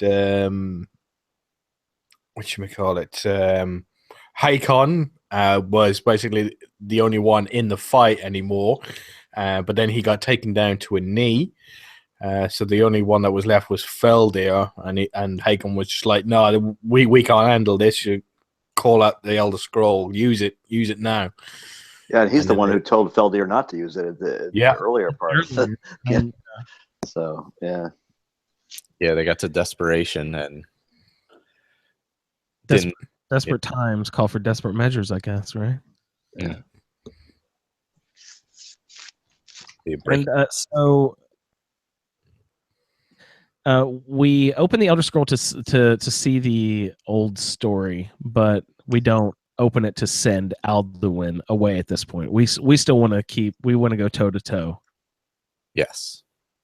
So again, we will continue our story and go toe to toe with Alduin in future episodes.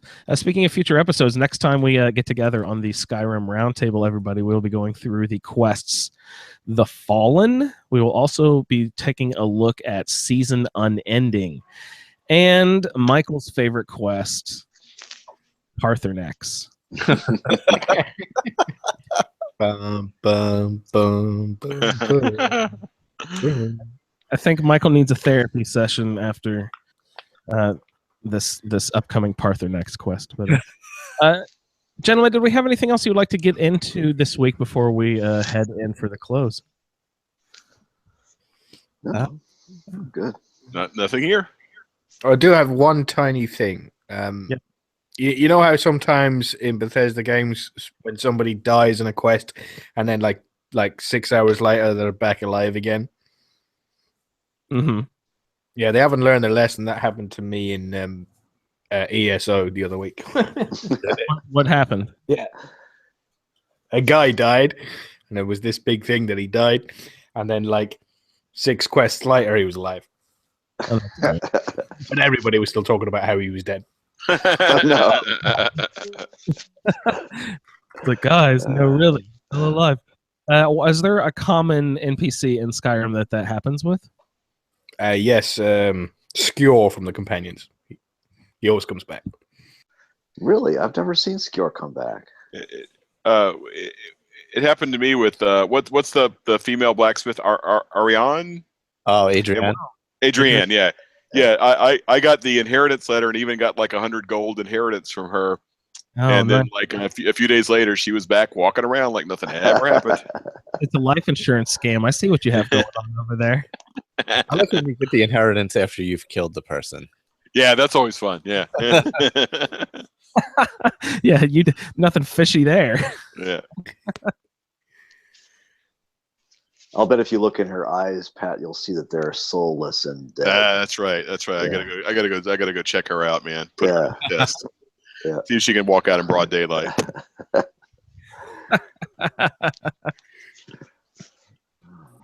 She's undead now. Yeah. Yep. Okay. If we didn't have any other, but Michael, did you have any network business you needed to get into? No, we have for Skyrim people, we have, of course, Let's Play Skyrim. Finishing up the companions right now with Victor doing that. We've done main quest, bards, and College of Winterhold quest lines. We've done all 3 of those so far. So, and I think what did we figure out what we were doing possibly next? Dark Brotherhood? Dark Brotherhood and No, you were going to do Thieves, weren't you? oh, Thieves. Yeah, Thieves, and then probably Dark Brotherhood or something like that. I could have sworn I saw someone say Dragonborn, but I could be totally wrong. Yeah, I was going to do that, but I played through Dragonborn on the 60. But you said you're going to have to start another character to do that. Yeah. No, you know what? I remembered that I played on when I do. It's been a while, but I play vanilla SE on the PC when I record. Nice. But I haven't actually opened that in quite a long time, so I should probably do that. No, it's always fun to revisit. I don't think I've played through Dragonborn on that character, so maybe Dragonborn. I don't know. We'll see. There's no set plans. We'll see. But check it out if you like that, please. And yeah, cool. Any other ASA? Plugs or anything? Roundtable's going to Fallout.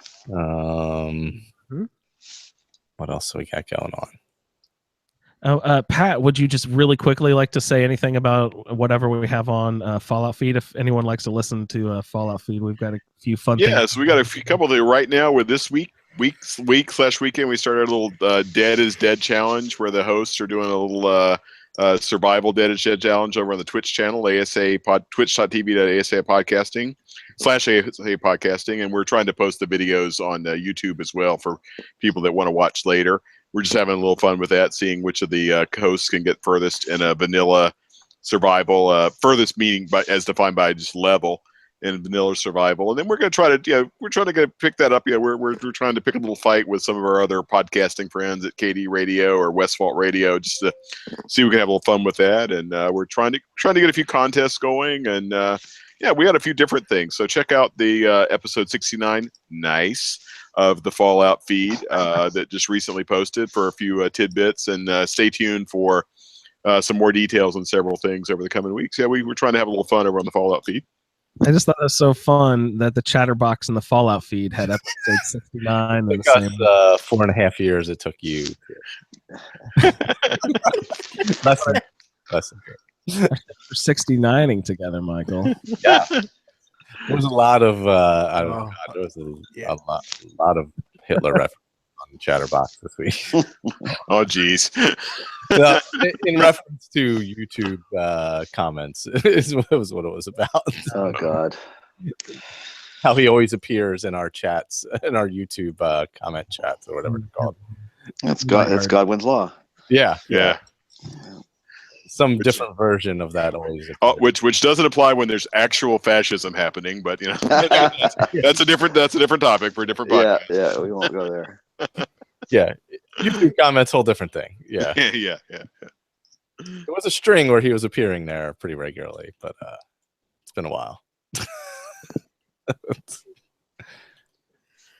I never even witnessed any of it.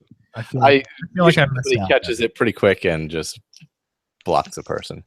So Pat right now on the Fallout feed, he's like so on it. He's like, I gotta have YouTube ready. I'm gonna snatch his ass up in the back. He's it's constant vigilance, because we the worst thing that's happened is that Michelle has dropped by and said hello. So it's all right. We're prepared. That way, if I'm watching the chat, Michelle stops by, I can notice, or Ray stops by. We have a few of our regulars who swing by every now and then. It has so far been the Hitler free. So good. That's a positive. That's the best sort of shake and have, is a Hitler free. That's the best live chat you can have. That's right. I know on next episode we'll revisit the Fallen season and ending and Parthenax, those quests. But we will wrap up the Skyrim Roundtable with Session 6 on Saturday, March 25th at 5 p.m. U.S. Eastern Time with the World Eaters, Irie, Sovngarde, and Dragon Slayer. So hope everyone doing audio feedback and such will take that into note and get us some of your good stories. Keep them coming in, everybody. I've been enjoying the feedback episodes that you guys have been doing. So thanks a lot for that. Cool. That's all I've got. Anybody, if you don't have anything else, I'd like to say thanks for listening to the Skyrim Roundtable, and we'll see you next time. See you next time. Bye. See ya. Yeah, guys.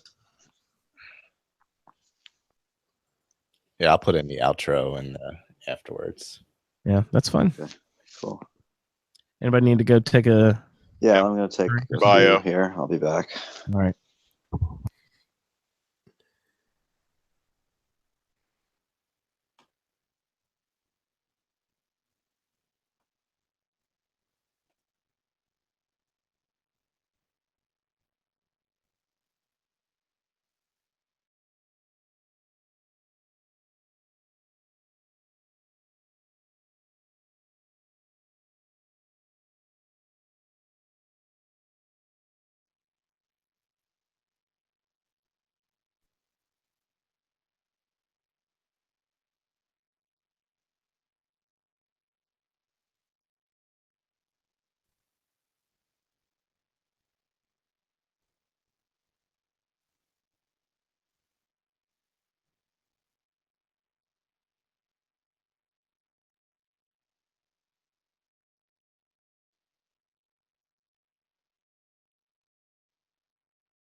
I'm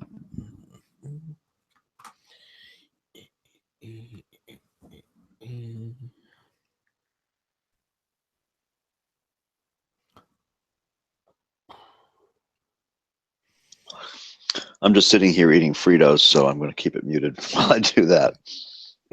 No worries.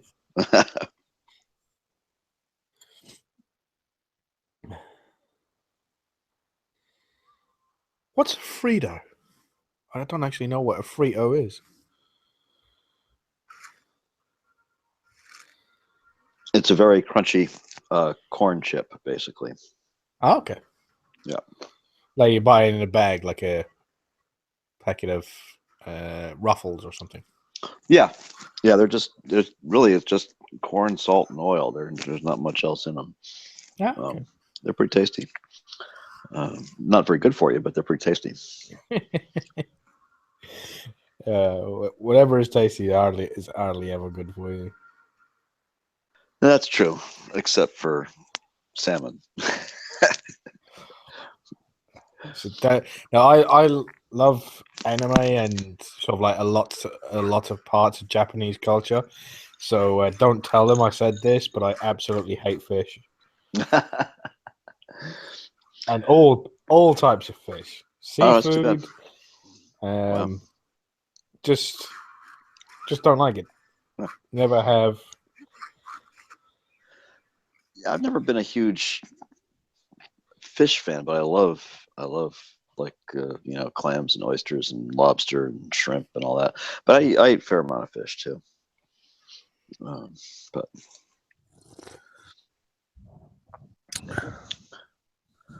let's see.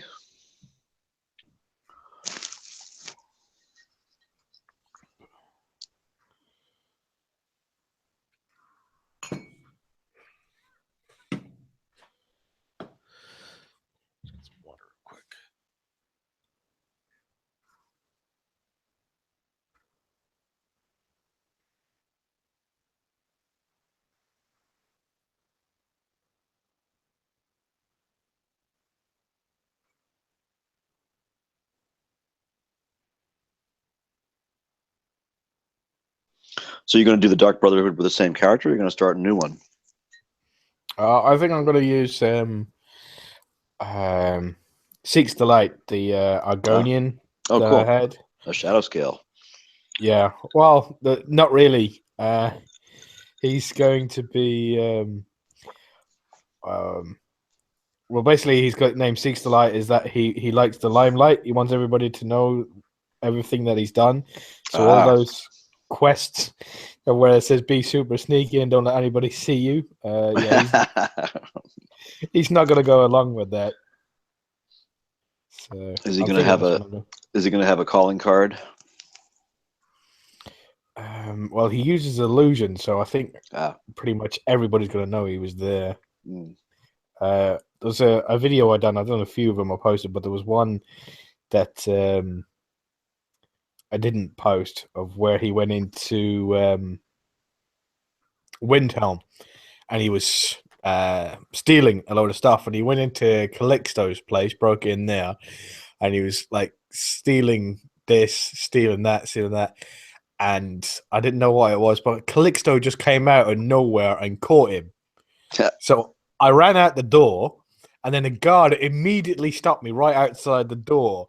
And I said, "Hey, you're wanted for crimes against Skyrim." And it came up on the thing, pay off your bounty. And I had 1 gold. and he went, "No, fuck you," and made a run for it. Awesome. And ran all the way around. And I was casting, trying to cast Fury, but he didn't have a magic. So he ran, finally got to the outside door, ran out the front door.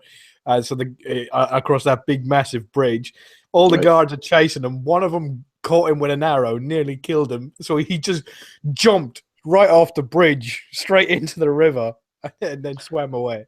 Nice. Perfect for an Argonian, yeah. Awesome. Why didn't you publish that one? It's just not on there. Wow. I've got it there. It's just I haven't basically put it. I got I knew I wasn't going to be playing anymore, so I just didn't publish the video. Yeah. I'll probably publish it, and now that I'm going to do the Dark Brotherhood with him, Yeah. I think I could have a lot of fun with that. Of where they're trying to tell him to be sneaky, and he's just, as I said, he just wants everybody to know it was him, where he was, what he's done, get as much fame as possible.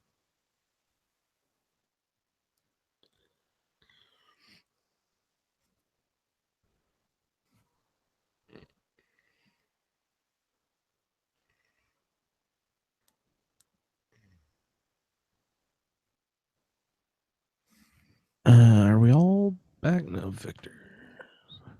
I think there's Munchin. And... Yeah, I'm just chewing stuff, Okay. Andrew. I'm here.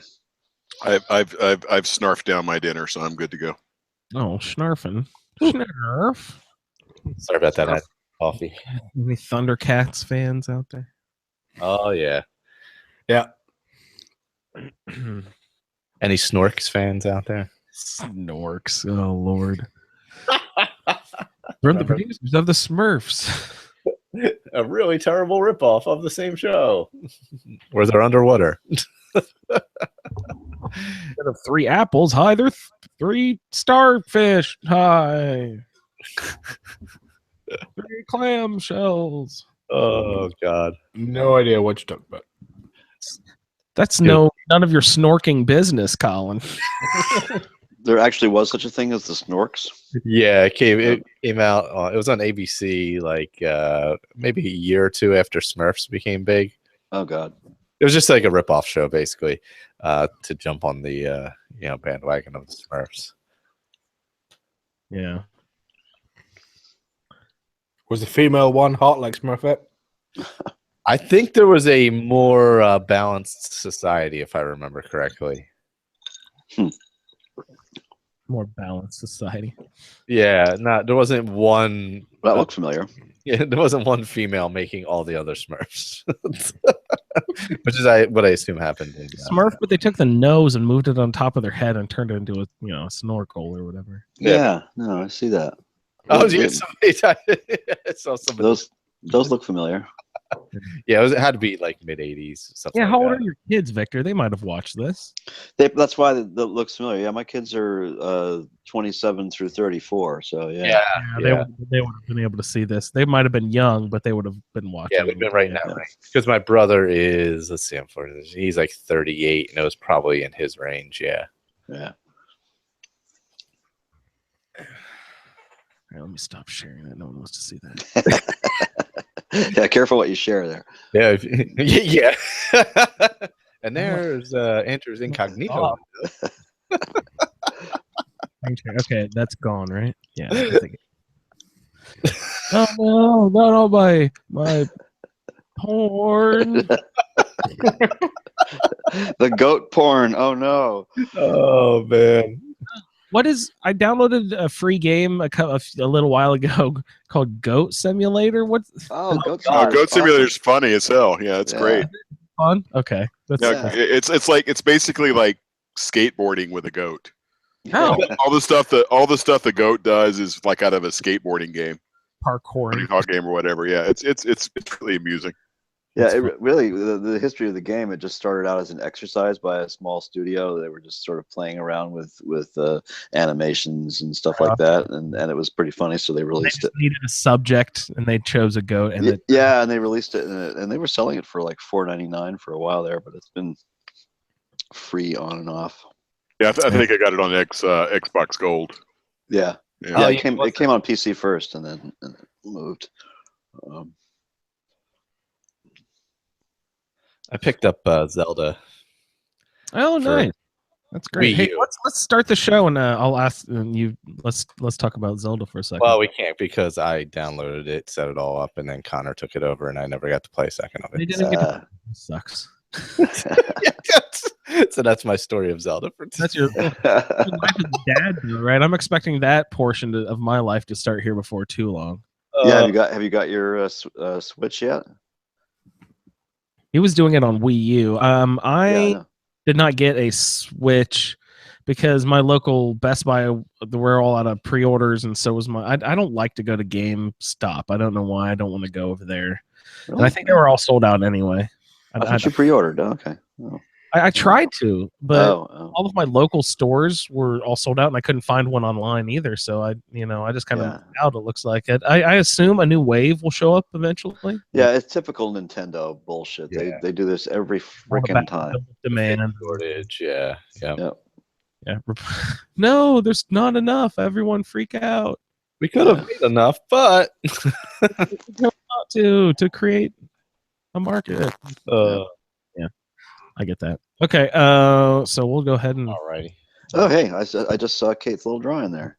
Yeah, can you guys see it? I put it on my desktop. That's awesome. That's Kate's Victor's daughter's so great. picture of Arthur from the charity stream. We were just talking about that because Pat showed us this when we were recording Fallout Feed the other night. Victor, do you know how many people got the drawing? Pat's the only one. Oh, that's so good though. That's great. Yeah, I was happy to claim it. This is amazing. Yeah. Andrew, I think I'm going to put it on. I think I'm going to use it as a Let's Play chat icon starting with 50. I got that one the Let's Play icon. So I think I'm going to switch it over and use it starting with 50, just as kind of a little homage. But yeah, it was really cool. Arthur's never looked so good. That's so cool. I don't know if Jeremy has actually mentioned anything to you, Victor. But just as an aside, we were thinking about writing, just a quick 16-page children's book about cystic fibrosis, and we're like, oh, we should get Victor's daughter to draw the pages of it. But I'm like, well, shit, she's probably busy as hell. She doesn't have time to do. Approach her. I'll ask her if it's okay to give her email out, and then I'll give you her email, and you can talk to her about it. Jeremy and I were tossing that idea around for a little kid. She does illustrations. I mean, she's actually working with one of her roommates who's a writer. They're doing a children's book. So yeah. Oh, wonderful! That's wonderful. And now that I see Pat's fucking draw, she's very talented. That's amazing. Yeah, no, it's amazing. Yeah. Mm-hmm. With his stolen hat. Right. No. It was a gift. It was a gift from Boone. A gift. Yeah. No, Boone reward if you once you smoke out the real killer. Boone rewards you with that hat. Yeah. Didn't you? No, he doesn't. You stole his hat. I did not. He's still wearing his hat. He has two. This is his extra. He gave me his extra hat. Poor man, walking around with a cold head. I will send you a screenshot of Boone, and I upgraded. Not only does Boone have his own hat, he's got upgraded armor thanks to me. All right, it's all about me. Oh man. Alrighty. All right. Michael, are you gonna play theme music or? Yeah, I'll do the theme again. Let me hit record, and here we go.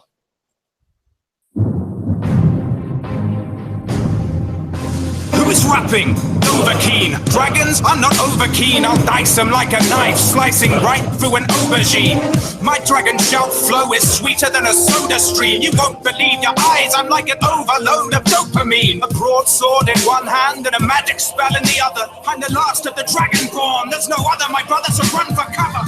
If you've got scales, then I'm on your tail, and I will not fail like a free roaming sandbox game. Welcome to the guys. Can you believe this already? The 40th edition of a Skyrim Addict Podcast Roundtable. Wow. That's pretty cool. It is 11th episode. You're older than me. Well, good job, show. We are the show who compares and contrasts Skyrim experiences through a lively roundtable discussion by playing through the same quest with characters who have been randomly assigned drastically different attributes. Welcome, everyone. Hello. Hey. Great. Tonight on the show, we have Victor. Hello, Victor. Sorry, I was muted. Hello. Sorry, how are you? Sorry about that. I didn't notice. And Pat. Hi. How's it going, Pat? I'm doing great, Andrew. Thanks for asking. And Colin. What's going on, man? Evening, guys. Supple. And Michael. How are you, sir? Doing good. Also, Jeremy is in the chat on. Wonderful. Jeremy, you can come on if you want. Hey, Jeremy. He's on our Yeah, please. I know his favorite thing to do to roundtable characters is kill them. So Kill them with mods. Yes. Yes. Yeah. but you're welcome to hop on, Jeremy, if you want to. Early modded death. Too bad. So yeah, last episode, everyone, we went over Alduin's Bane and lots of character introductions and that sort of stuff. So if you'd like to revisit and hear our adventures with getting Alduin to the ground and our adventures in the Time Wound, please revisit that with some character introductions and everything. But we'll go ahead and start visiting our characters in their current quest for this week. Because we have about 3 of them we'd like to hit tonight. So we're going to see The Fallen, Season Unending, and Parthenex. So if you'd like to, you can go ahead and say just a little bit about your character as we get into these quests. But Victor, did you get into, you said there was a one point that you didn't get past. Was that the Parthenex part or Season Unending? I don't remember which one you said it was. No, I have sort of. It's been a couple of weeks since I did it. No, I was thinking that I had forgotten to do the Odoving thing, but then I realized that I had put it off because I want to do a bunch of other stuff before I get locked in to going from the Dragon's Reach to Skuldafn. So is it any big secret? Is there anything you'd like to share with us that you had on your list? No, I want to run around the world and level her up a little bit more, and I think I may run through the Mages College quickly before I go on any farther. She's gotten to a point right now where she's pretty high level conjurer. And she's level 81, so I want to. A conjuration in the last episode. Could you remind us of that conjuration spell that you were liking? The Hearn. Yeah. Let me just hang on a second. I don't remember where it is. Oh no, how do I get there? No, I'm just looking in the thing to see if there's a description of it somewhere. But you'd have to look it up under Apocalypse, under the spell package or whatever. It's just the Hearn is some sort of ancient, spirit warrior of some kind, and he calls wolves along with him, and he fires Daedric arrows. He's fairly powerful. That's cool. Yeah. And so she has that, and let's see. There it is. Okay, so conjure Hearn. It doesn't say anything about what a Hearn is, but like I said, he looks a little bit like a Forsworn. He's got a headdress on and stuff like that. Forsworn, great. I've never looked him up in the lore to see exactly what he is. So that's too bad. But get those guys out. She's also, there's another spell from Apocalypse called Conjure Zivali Lord. That's another sort of Dremora, I guess, of some sort. So she's fairly high level. So I want her to go through the Mages College and do the Master Conjurer stuff. So that leads me to another question. What of the faction quest, do you have a favorite of the 4 main big faction quests? Is the Mages Guild your go-to? No, I've always had a kind of a sweet spot for the companions, which is why I did it for the Let's Play. So it's a great listen to, everyone. If you haven't, go check out the feed. Yes. It's on a separate show feed. It's not in here on the Skyrim Addict show. It's Let's Play Skyrim, it's called. So go search that out in your latest podcatcher, whatever you like to use. Go find that. It's a good listen, Victor. It's very nice. I like your companions playthrough. So that's your. I'm glad you're enjoying it. So companions is your go-to, but do you have an aspect of the Mages Guild that you like, a particular part of the quest that's cool? Oh no, no, not really. No, I hate this quest. This quest sucks. I don't hate it or anything. I just, I don't have a particularly favorite part of it that I do. And to be honest with you, I've never actually gone through it and completed any of the master level stuff. So I'd like to do that at least with conjuration with Freya. Well, what do we know about master level conjuration spells? I don't know because I've never done it, but Colin can probably speak to that. That was going to be my go-to too. I was swinging the door the same direction as you. Colin, do you know anything about master level conjuration spells? It'll be a lot of fun. I do like that. Yeah, I guess. The good thing about it is I don't think you have to leave the college to do any ancillary stuff. You can do it all in the college. Oh, that's nice. Yeah, that's all in the college. Yeah, that's good. The only one I think I've ever taken all the way is alteration, maybe to get the dragon skin. That's really fun. But yeah, I haven't too many experiences with getting all the way to the master level spells. That's awesome. Hope you get there. Yeah, I'm looking forward to it. It should be fun. Cool. So you're gonna level up a little bit. Yeah, I want to level up a little bit more before I take on before hopping into the end of it. So we God, what do we do? We've just fought Alduin and he has flown off, correct? Is that where we left off? That is correct.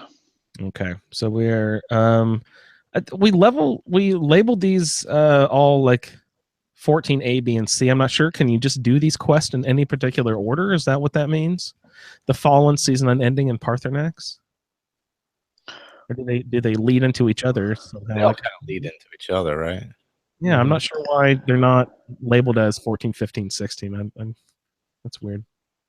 Well, because I think, at least in the case of Parthenax, you can leave that open-ended for a while. Yeah. It's a branch. And 14B won't happen, right, for some people, right, depending on what you've done with Civil War. Oh yeah, because I didn't have to do that at all because I'd already finished the Civil War. Yeah, same here. Yeah. See, I haven't touched the Civil War at all yet, which that's why those are optional. Yeah. Yeah, and 14C, if you you can ignore. I mean, if you don't care about interacting with the blades, can't you just ignore Parthenax the quest completely? Yep. Yeah. Pretty much. Yeah. Okay. Good do. If you're not a blade, you don't have to do that. Season Unending, if you've completed the Civil War, you don't have to do that. So we will discuss those, but I guess we'll go ahead and get into the Fallen first. Does this happen immediately after Alduin flies off? You talk to Parthenax? Yep. Okay. So talk to Parthenax. Oh, actually, my notes said that you could talk to Parthenax, Arngir, or Esbern. So it lets you sort of determine your character, like if they're playing as a Blades sympathizer or Greybeards or Dragon or anything. So, but what did you guys do, Michael? Did you immediately just turn to Parthenax and start chatting him up? Yes, we talked. Actually, no, this isn't where I killed him. We talked. We did the whole spoilers. Then I went to. I think after that, I did go back to talk to the Blades for some reason, and that's when I went back and, if we want to get into that, the dirty deed, yeah, whatever you want to. Yeah. So basically, it doesn't flow as well as I would like. I'll be honest. All right, tell me about that. What? Because like when you're how it should go. When you battle Durnevere, I mean, because we talked about Durnevere last episode. You have that conversation with him afterwards. It all feels very mutual, and there's a lot of respect there. With the Parthenax thing, basically you're just having a conversation, and he does say, "Hey, I understand why they don't trust me. That they shouldn't." Blah blah blah blah blah.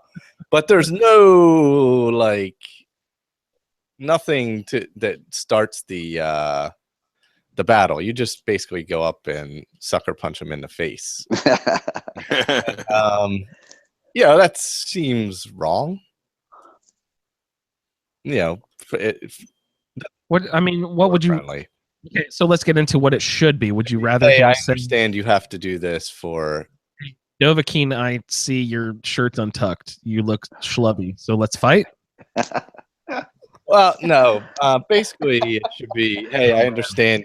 You know, because of my role in history, you have to do this. Mine's way better. I'm gonna get that Writers Guild job. I see.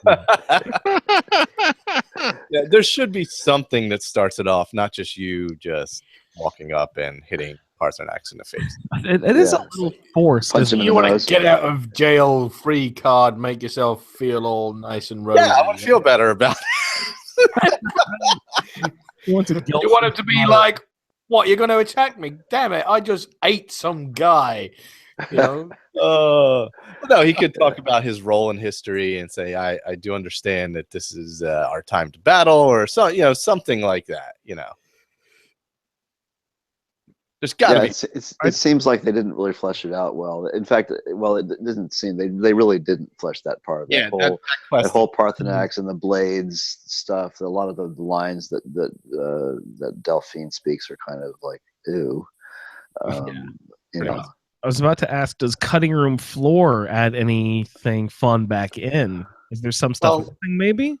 Well, the way it works is you speak to Parthenax, and he says, like, you know, while maybe one of his dragons, maybe one of his friends, we could capture him, and then he tells you about Dragon's Reach and the blah, blah, blah history, and you go there, and then you need to go to the Blades to find out if they know about a dragon that you can know about that will be able to help it, right? Yeah, so you Esbern, yeah, right. So you go to was it the Skyhaven Temple?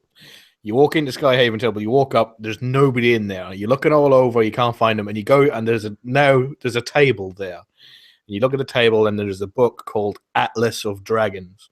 And it tells you all about all the dragons that they know of. And it's the history of the Blades, where dragons have been died, who they're aligned with. There's a dragon that's fucked off that's supposedly still alive over in Morrowind. And then it gets to Odahviing. And then right at the very back is Parthenax. And it's where this guy's telling the story of how Parthenax was it Alduin's lieutenant.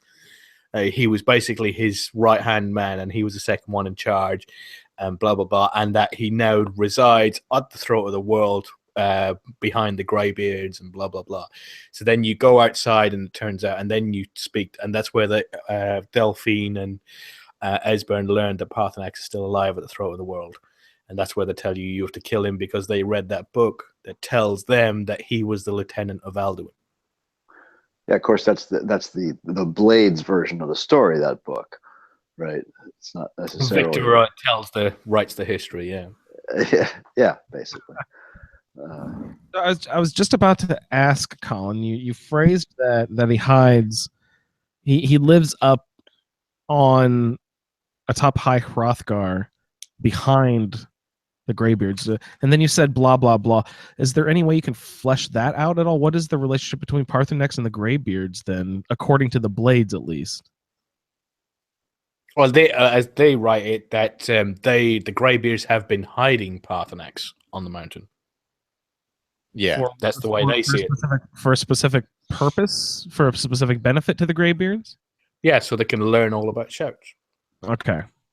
And because while he was Parthenax was asked by Cain, who is their god, to teach men the voice. So that's what he's been doing since he switched sides. He's been teaching the way of the voice to the Greybeards all this time. And that's what he does on the top of the mountain. Yeah, well, but does he actually teach the way of the voice, or that's more Jürgen Windcaller's province, right? He's the one who came up with that, the peaceful way of the voice, rather than Parthenax, right?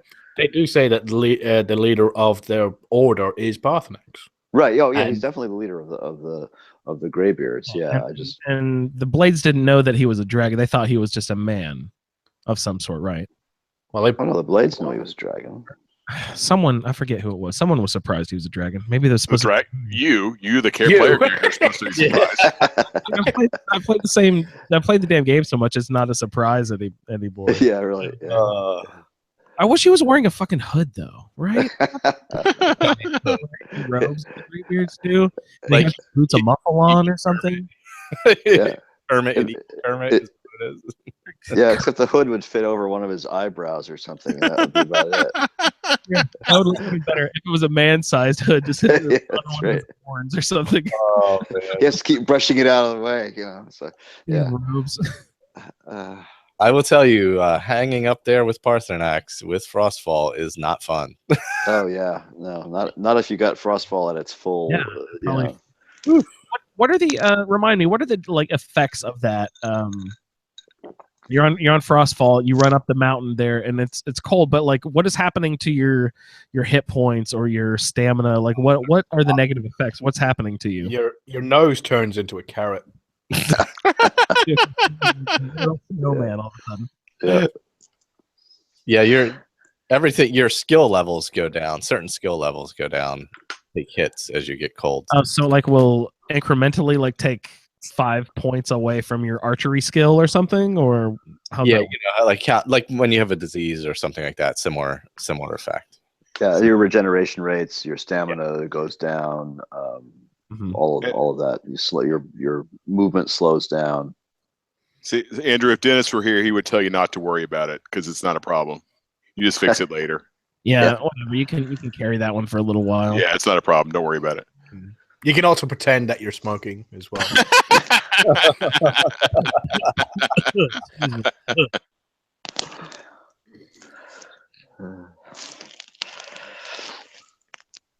Okay, so where were we on?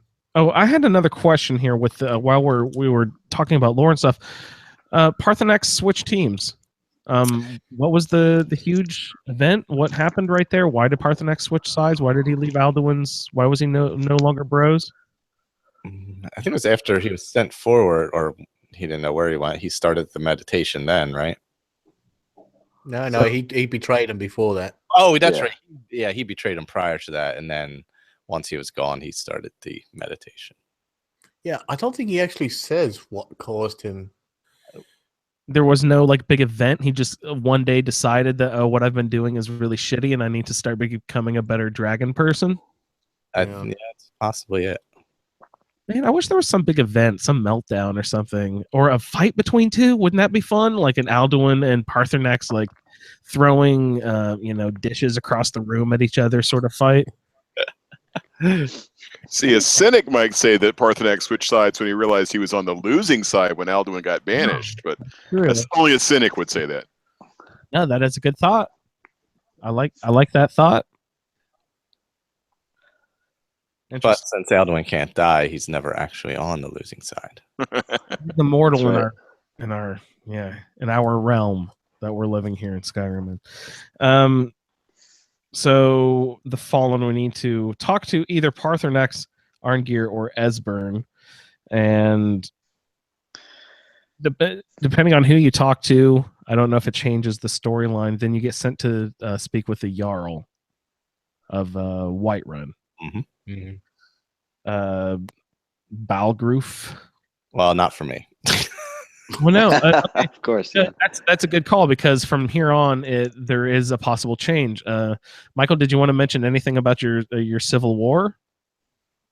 Oh God, I completed it a long time ago. So I went with the Stormcloak. So what's his name? Is it Greymane? Is the Jarl now? Is that who it is? Yeah. Yeah, he's the guy from the Companions. Yeah. So I didn't have to do the whole talking negotiation thing, which was nice, quite frankly, because nobody's ever happy in that negotiation. So I recommend doing the Civil War first. Yeah, there's negotiations that we have to get into here in a little bit, but so you had completed the Civil War, which means that you didn't have to do That's why this game is so fun, and I love all the different weavings. But that can also get you in trouble if you leave certain quests hanging and stuff. You know what I mean? Yeah, that's the dangerous part, is leaving things hanging. Cool. Yeah. No, I like that. So, you had already completed the Civil War. You said you went with the Stormcloaks. Yes. Correct. So, it's not Aomer. Whatever his name is, Greymane. What does he? You have to go visit him, and what does he tell you to do if you don't have to go to, convince him to go to peace talks? How does your game change? You just talk. Yeah, you do the basic conversation you have with them, but you don't have to negotiate the war part of it. That's all. I mean, you just still have to like persuade him a little bit, like, "Hey, we have to do this because of X." But since the war is over, that's not a concern. You don't have to call him up to, not up to. No, nobody goes up. There's no meeting or anything. No meeting. There's none of that crap. You have your interaction with him in the throne room at Whiterun at Dragon's Reach. Yep, that's it. So is there like because I've never done it that way. Is there a speech check that, you know, high speech skills help you move faster, or does it pretty much just go a few conversation elements and then you're done? Just a few conversation elements. That's yeah. it. Okay. I'm almost thinking that I kind of think that there was a sort of a speech check there that I didn't have enough power in to get convinced him. He still kind of said, "Oh no, we're gonna." There is a persuade. There's a persuade option in the other scenario when you do have but it doesn't really seem to do much, does it, Colin? I mean, it's just you still have to do the stupid negotiation. You still have to do the quest, yeah. Yeah. It's just that he sort of like, you know, agrees with you, but he sort of like goes, "All right, yeah, I agree. We'll help you out here, but we still need this doing." Right. Yeah. Yeah. Whereas none of that is really a concern once this is done. So. There is no civil war. Yeah. He doesn't have to worry about, it's not Balgruuf having to worry about Ulfric or anything like that. So yeah, those two clowns, those guys. Throwing Fear stuff. twosome. So basically, this from there though, once the quest kicks off, what is the basis of the Fallen? You have to convince whichever Jarl it is that if the Civil War is still going on, he says I can't worry about these dragons while I'm worrying about being attacked at the front door or whatever. And then the Dragonborn said, "What if I can guarantee you that you won't be attacked for the time being? Then would you be able to?" And then that leads into your negotiations. Yep. At that point. Yeah. But really, the fun part about this quest is preparing for Odahviing. The section here, getting the porch ready and all that is. So, do you just launch right into that at that point? So, since you don't have to worry about any of the civil, you went right to the porch. No, he's got to go to find out Odahviing first. Yeah, you have to go find out. Yeah, you've gone from Parthenex to the Jarl, mm-hmm. and then you say, "Can you trap a dragon here?" And he says, eventually he says, "All right, we'll help you with your insane dragon catching plan idea thing." And you go, "Right, do you know how to trap a dragon here? Because I certainly don't." And you're like, "Oh, well, maybe I should speak to the Blades because they're the ones who know all about dragon trapping and killing." About Dragon's Reach and the history of catching dragons there, right? The back porch was built specifically for that process, or was it that a dragon? Is there some BS about a dragon used to be Jarl or something? And but the Jarl had a pet dragon. Oh, he had a pet. Parthenex tells you about that. Yeah. Okay. Yeah. See, there's all these stories, guys. We need to. Yeah, he says something about having visited him, and the dragon didn't even remember his name. It's a kind of a sort of a poignant little. Oh, that is sad. Yeah. There's a little bit of story goes wonky there because it's all over the place. Because the Jarl was Haken One Eye. No, was it Haken or was it Olaf One Eye? I think it's Olaf One Eye. I thought Olaf was the Jarl of Windhelm. Or Olaf is yeah, that's who they do the that's the Bard's thing, isn't it? Yeah, and he trapped the dragon. But no, I'm sure Olaf was from Was it? Whiterun. Was it Whiterun? Okay. Pretty sure. I should really know this. And I don't remember who the Jarl was who had the dragon. But yeah. And That's yeah, the whole burning. he of went. festival. Yeah, he trapped him. They had a fight, and then he dragged the dragon all the way back, and then trapped it in the keep up a Dragon's Reach. And then the bard story that you wrote was that he was he was human in dragon, or dragon in human form. Yeah, he was. Yeah, there's different options you can take when doing that bard's quest. Yeah, All and then of them are fine poetry. Oh, God. There's a story where it says that Numenex didn't die there, and then that the head above where Balgruuf is sitting is not Numenex. But then there's another story that then you speak to the Jarl and he says, yes, that is true. The head that is above me is Numenex. That's his head. Oh wow! But there's a conflicting story I read somewhere, and I can't remember where it is now, that Numenex didn't die there. This is why people come to our show. You cannot get this in-depth theorizing. This in-depth guesswork. I mean, Yeah. Theorizing and assumptions. No, that's awesome. So, where are we in the quest? We have to learn how to summon Odahviing. Mm-hmm. Who knows how to do that? I assume the blades. Well, this is what you learn from Dragon, right? Yeah, Call Dragon. Where do you learn Call Dragon? Let's learn that process.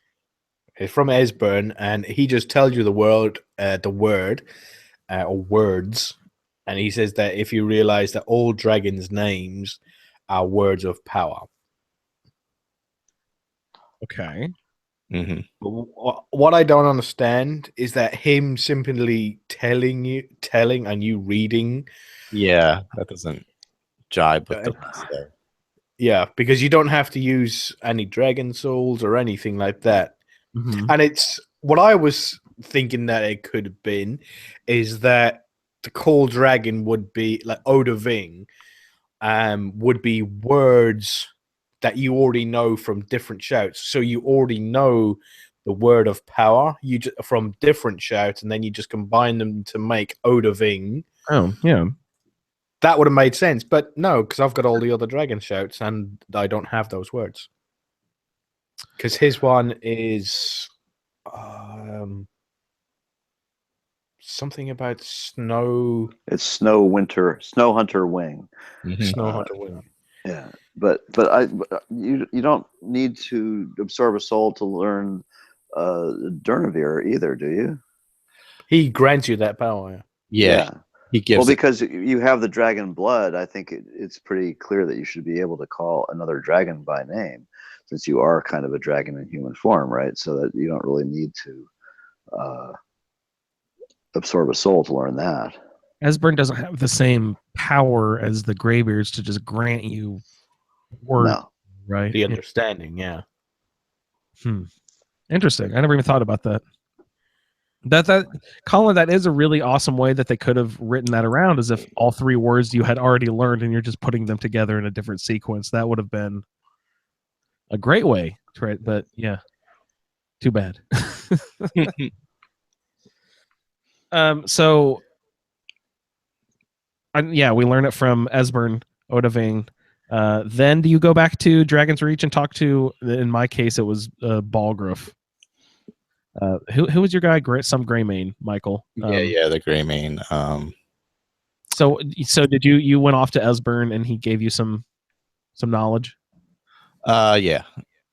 That's yeah. And then I just went straight back there. There was no other negotiation or anything. So. And then does he even explain anything to you? It just seems like you kind of go out onto the porch and he's just like, okay, now he even seems like he's kind of doubting that you can even summon a dragon at this point. I don't think anybody fully believes it till it happens.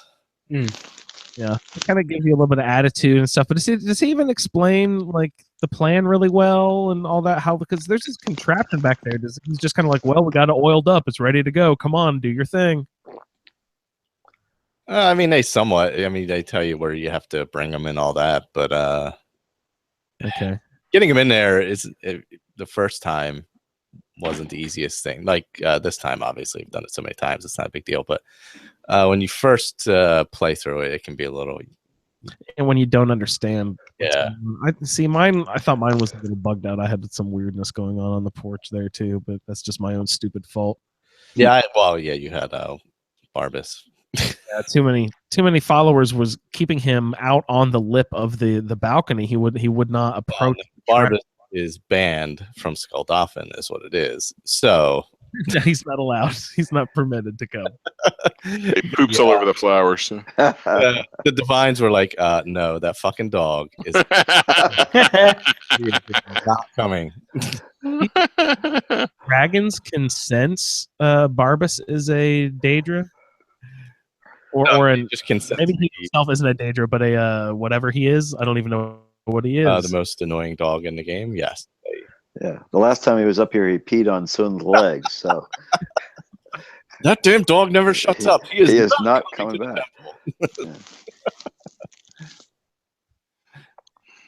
Shit all over the balcony. Get your dog out of here.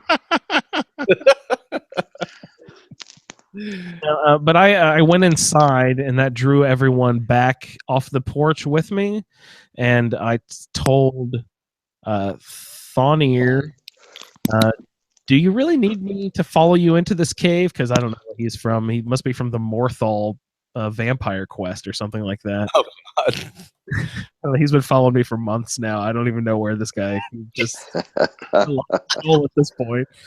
Oh, poor guy. I told Vigilance just to stay put.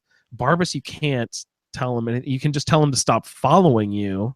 Oh, you can't tell him anything. Oh, my God. Sarana, I told her to wait, and she gave me some shitty attitude and followed me anyway. You know? Yeah. Like, you can tell me to wait, but I'm not going to stay behind. This is Sarana won't listen to you until you're doing. Once you're doing Dawn Guard, and she's more of a normal companion, she'll take some orders. But yeah, until then, she's on you like glue. And when you say when you try to interact with Vigilance, Verilus, to tell him to wait, like to stay put or whatever, he just looks at you and says like, "RK bless you," and then like. Then he kisses his bloody knuckles in a very intimidating way. Oh, Lord. So on the porch, the only two it turns out that I could tell to wait were, of course, the two like real assigned followers. You know what I mean? Like those are the only people who you can interact with, which turns out to be Vigilance, the dog. He would wait, and Ogle, the orc warrior guy, who I have as my other assigned follower. Those two would wait, and that was enough of a relief of an attack that the dragon would still he would be drawn towards me. If you keep blasting him with Dragon Rend and preventing him from taking off, then he'll start following you. He was just there's the elimination of Barbas and Vigilance. I think it had to be Barbas because Barbas doesn't take damage really. He's just a relentless entity. Mm-hmm. So, that must have been preventing the dragon from coming down the walkway. But once I eventually got that all figured out, I immediately went to the internet and searched for where the fuck does Barbas go when you dismiss him, guys? I have no idea. Does he go back to Hame Life Shame? What do you think, Colin? Where can I find my sweet Barbie? Oh, yeah. I don't know. That's a good question. I don't know where. Have you gone to get the Rueful Axe yet? It's been so long. I have no idea where. You might be over there. Is it a quest item? Would it be locked in my? It wouldn't be locked in my inventory. I have no idea where it would. Yeah, it would be locked in your inventory. Yeah. It would be locked in my inventory, so that means I haven't gotten it yet. So so he's either at Haymar's Shame or he's over at Haymar's Shame. Or yeah, he's back at Haymar's Shame then. Or where else did you say? well, at the there's the cave you go to get the rueful axe. I think it's always the same place. It's over. It's the most annoying place to get to on the fucking earth, isn't it? Yeah, it's above the mountains. Oh, jeez. Yeah, right above the vampire's castle there. Yeah. So hard to get to. I don't know why. Hopping Sebastian Lord's leg. Yeah. That's great. To death. I'm gonna look at Haymar's Shame. I'm gonna go see if Barbas is wandering back towards that way. I tried to run out of town and follow down the road to see if I could find him. Just happened on his path where he was going, but I couldn't catch up with him. I didn't know where he was headed off to. But I'll check for Haymar's Shame. Coming up later, we have to track down a blade or something, and they were still just in path, and I tried to fast travel to the closest one. And you know how when someone's traveling someplace and you try to fast travel to them, that never works. They're always like half a map away by the time you get fast travel to that spot. You're just like, well, yeah. Fuck fast traveling, then you just sprint and you get to that person faster anyway. So yeah. So yeah, sorry. I hate to sidetrack in my but I get a little worked up if I don't have my Barbas with me. Gotta go check Haymar's Shame, see if I can track him down. All right, where were we on the quest? You have to bring Odaving to Dragon's Reach. Pat, did you have any adventures with Odaving when you get him out to the porch? No, it was I kind of had to figure out I realized after one round, it's like, oh yeah, of course you got to drag him, you got to lure him into the body there where the yoke thing is. So and I sort of briefly said, oh, I think that one guard dies. I don't think there's anything you can do about. Yeah, I realized that looked pretty scripted. Yeah, it's like you feel bad. It's like you owe that guard's family a lifetime annuity or something. 100 gold. Yeah. But it's actually pretty funny though. Like the first thing you do, he's already got a guard in his claw, and he just drops the guard. I didn't have a whole heck of a lot of trouble with it once I realized, oh yeah, you got to lure him into the yoke thing, and man, my favorite bit was just Farengar kind of just wandering up there. It's like, oh, let me examine you. Yeah, you pointed that out. I need to pay more attention and see if he's got an oversized thermometer going on back. Yeah, that's my vision. He's he's poking every orifice of Odaving while he's got a captive dragon there. Yeah. Isn't he trying to cut scales off or something? I think he does something very undignified. I forget exactly what it is, but what are you doing? Odaving wants no part of it. Yeah. Yeah, well, Odaving is going to be back after he's dropped you off later. Yeah. Bone to pick with that wizard. Yeah, he'll be back. So I actually did what Michael was talking about being dangerous. I kind of knew that. I mean, I didn't know that it was quite as immediate as it was, but I figure, okay, yeah, once you get an Odaving, it's going to be a pretty straight line to the end of the quest, to the end of the main quest. So I actually left him in Dragon's Reach for.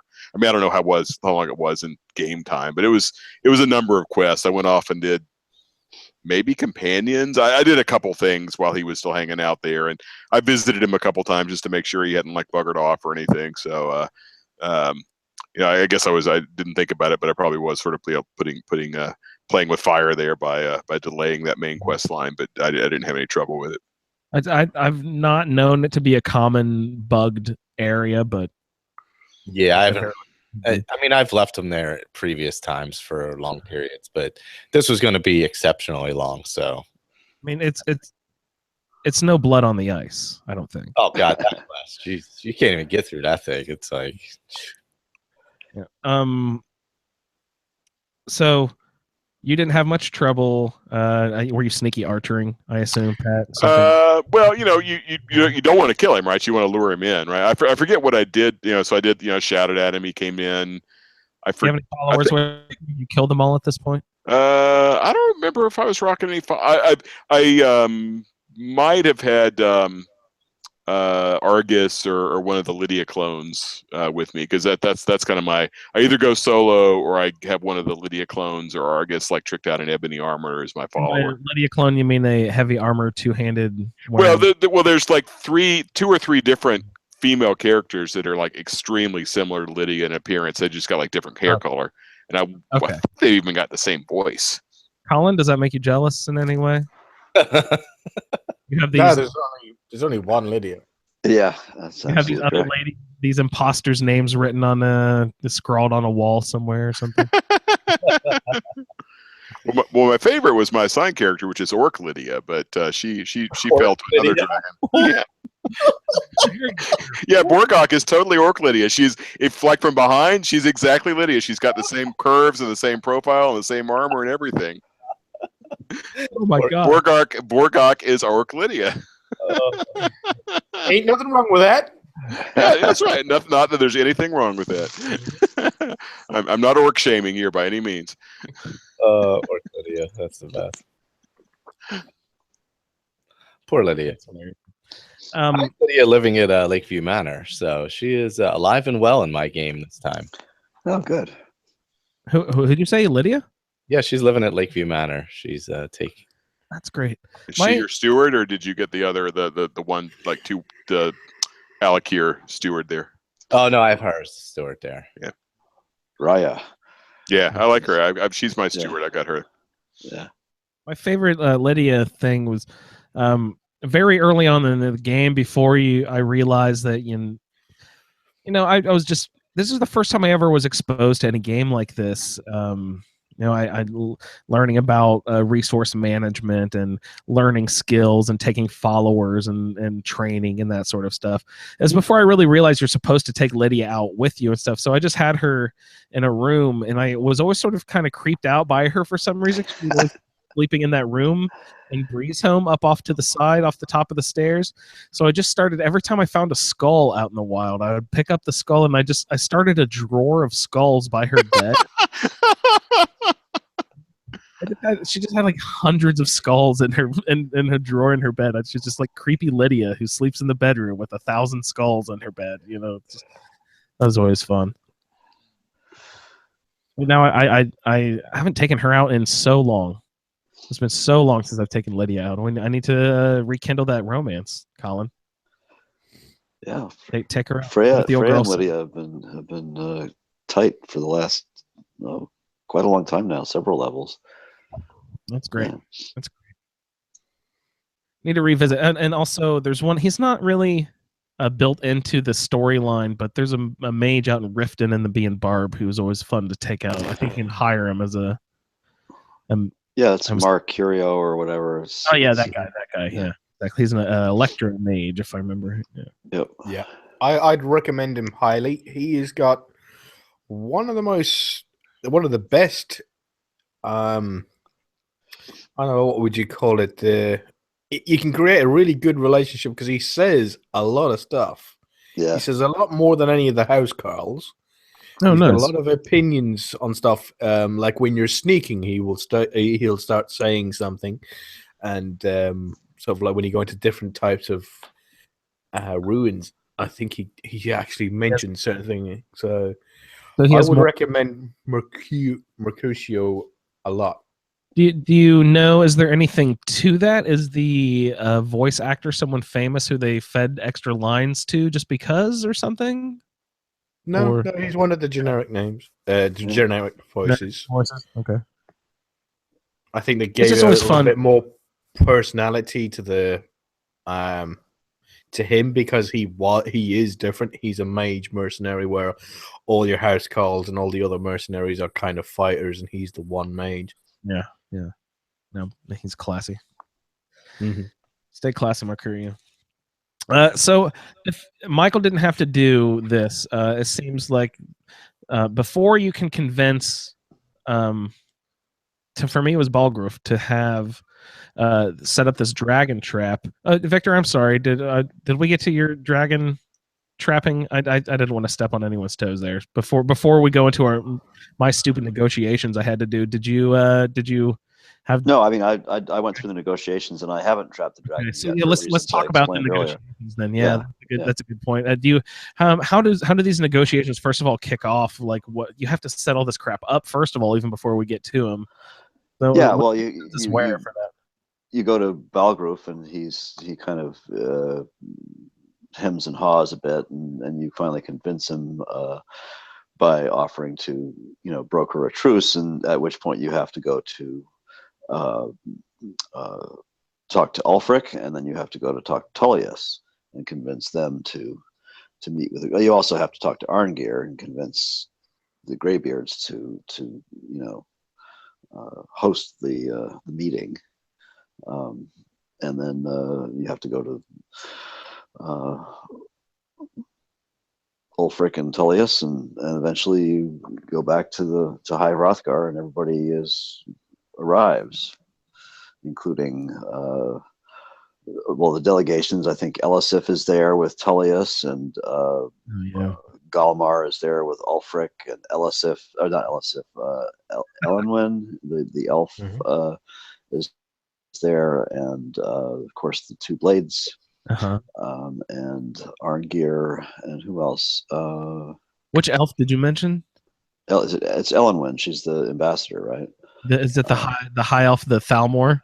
Yeah, the Thalmor. Yeah, Thalmor representative. There's only one of them, right? Everyone else seems like they brought a buddy, right? Yep.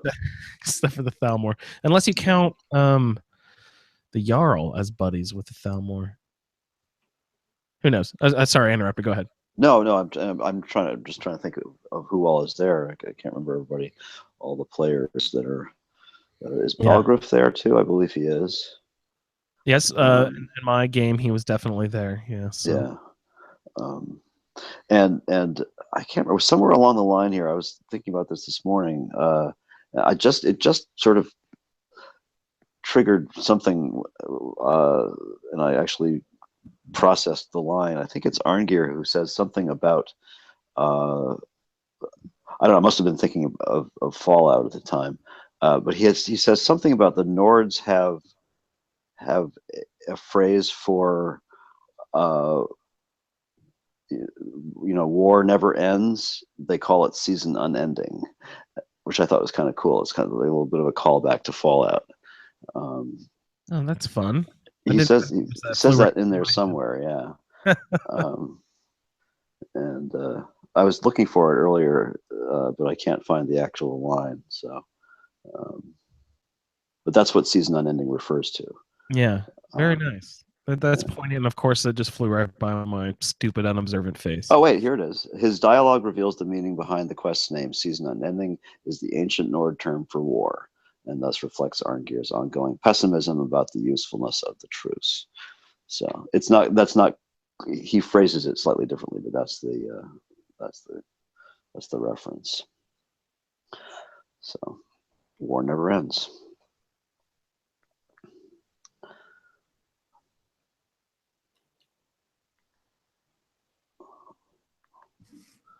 So, okay. No, he just muted. Yeah, he muted for a second. Okay. So anyway, so you arrive at the place of the meeting, and I think Arngir kicks it off. He kicks up a fuss about his two uninvited guests. Right, and then you have to decide whether Elenwen is going to stay or not, because I believe it's Ulfric objects strenuously to her presence there. Who was the other one, Colin, besides the Thalmor? The Blades. Well, that's what I was talking about. Delphine and thingy. Arngir didn't want them there. Okay. He doesn't does he doesn't oppose the Thalmor representative though. No. Ulfric does that. Okay. Yeah, Arngir. And okay, I call me stupid, guys, if this is not the case. I think I just finally realized for the first time, and you can razz me about this in any way you want to, is Ming the Merciless both Arngir and Esbern? I think I realized that for the first time as they were talking at each other in this scene. Is that true? You mean The Exorcist? The Exorcist. No, I don't think Arngir is. That's Arngir's not. I swear, I was like, oh god, he has that weird little lisp. It kind of sounds like him or whatever. that's Max von Sydow though. I don't think he does Arngir. He doesn't do Arngir, Dan. I thought just for a second there, I caught him. I thought it was Esbern doing a voice. Then I was like, wait, Esbern, what are you doing? Okay, my bad. Never mind. I don't think so. So our negotiations here. Who had to do the negotiations? I did. Victor did. Pat, did you have to go through that whole process? No, I finished Civil War, so I was all done with that shit. Colin, did you realize the horror that was before you and hurry to scamper and get the Civil War finished before having to sit through these maddening negotiations? Yeah, Gennaria kicked their blue balls back to where they belonged. Christopher Plummer is your opposite there to Max von Sydow. That's right. I knew it was somebody well known. Yeah. And remind me, who is that? Sound of Music, Edelweiss. Yeah. Oh, wait, let's not get flagged. He's been Nazis and stuff too, but yeah. Oh man, good old Nazis. Man, I feel like Hitler or the Nazis have been coming up on our shows too often, guys. We need to keep the haters out of the chat, I guess. Okay, so negotiations. Looks like it's just you and me then, Victor. What's been going on? There's all sorts of little pieces here that if you don't really pay attention, you don't really know, but there's pawns moving on the map, right? Yeah, it's pretty complex. I mean, it all ends up in the same place, really, but it's fairly complex. I mean, if you are either neutral or allied with the Imperials, it goes one way slightly, and if you are already allied with the Stormcloaks, it goes another way slightly. And it's all, I mean, the way it's described in like on UASP, for instance, it's either Markarth, you give Markarth away, or the Rift, or not, or depending on, and I think Dawnstar and Winterhold are also up for grabs. Winterhold was in contention because when I offered that up. Well, it is for mine because I did offer up Winterhold and it was accepted. So it depends on. He accepted it, but he's like scoffed, right? Didn't he say, "Well, I guess that's all we're gonna have to do for now." I mean, and some of the lines are pretty much the same. I mean, no matter what you do, they're gonna, call you, essentially imply that you're a traitor or whatever. Biased. Yeah, but. Yeah, so you give up Markarth, then you have to pay convince somebody to pay reparations, right? So 4 events at Markarth, or was this because I have a feeling no, it's a massacre. It's a massacre at Karthwasten. It was Karthwasten, okay. And do you have that access to that off the top of your head? What happened at Karthwasten? I don't know. Maybe Colin knows. I've never looked that up because it's not really ever fleshed out. Supposedly there was a massacre there, but was that's in the Reach, right? So it might have been. Was it a massacre of Forsworn or I don't know. It's not even linked on UASP. So Forsworn Stormcloak sympathizers. I don't know. It's just it's a massacre. That wouldn't happen. Read the Bear of Markarth. Yeah, but it's whatever it was. There was a massacre there. Sorry, that tickled me. That did.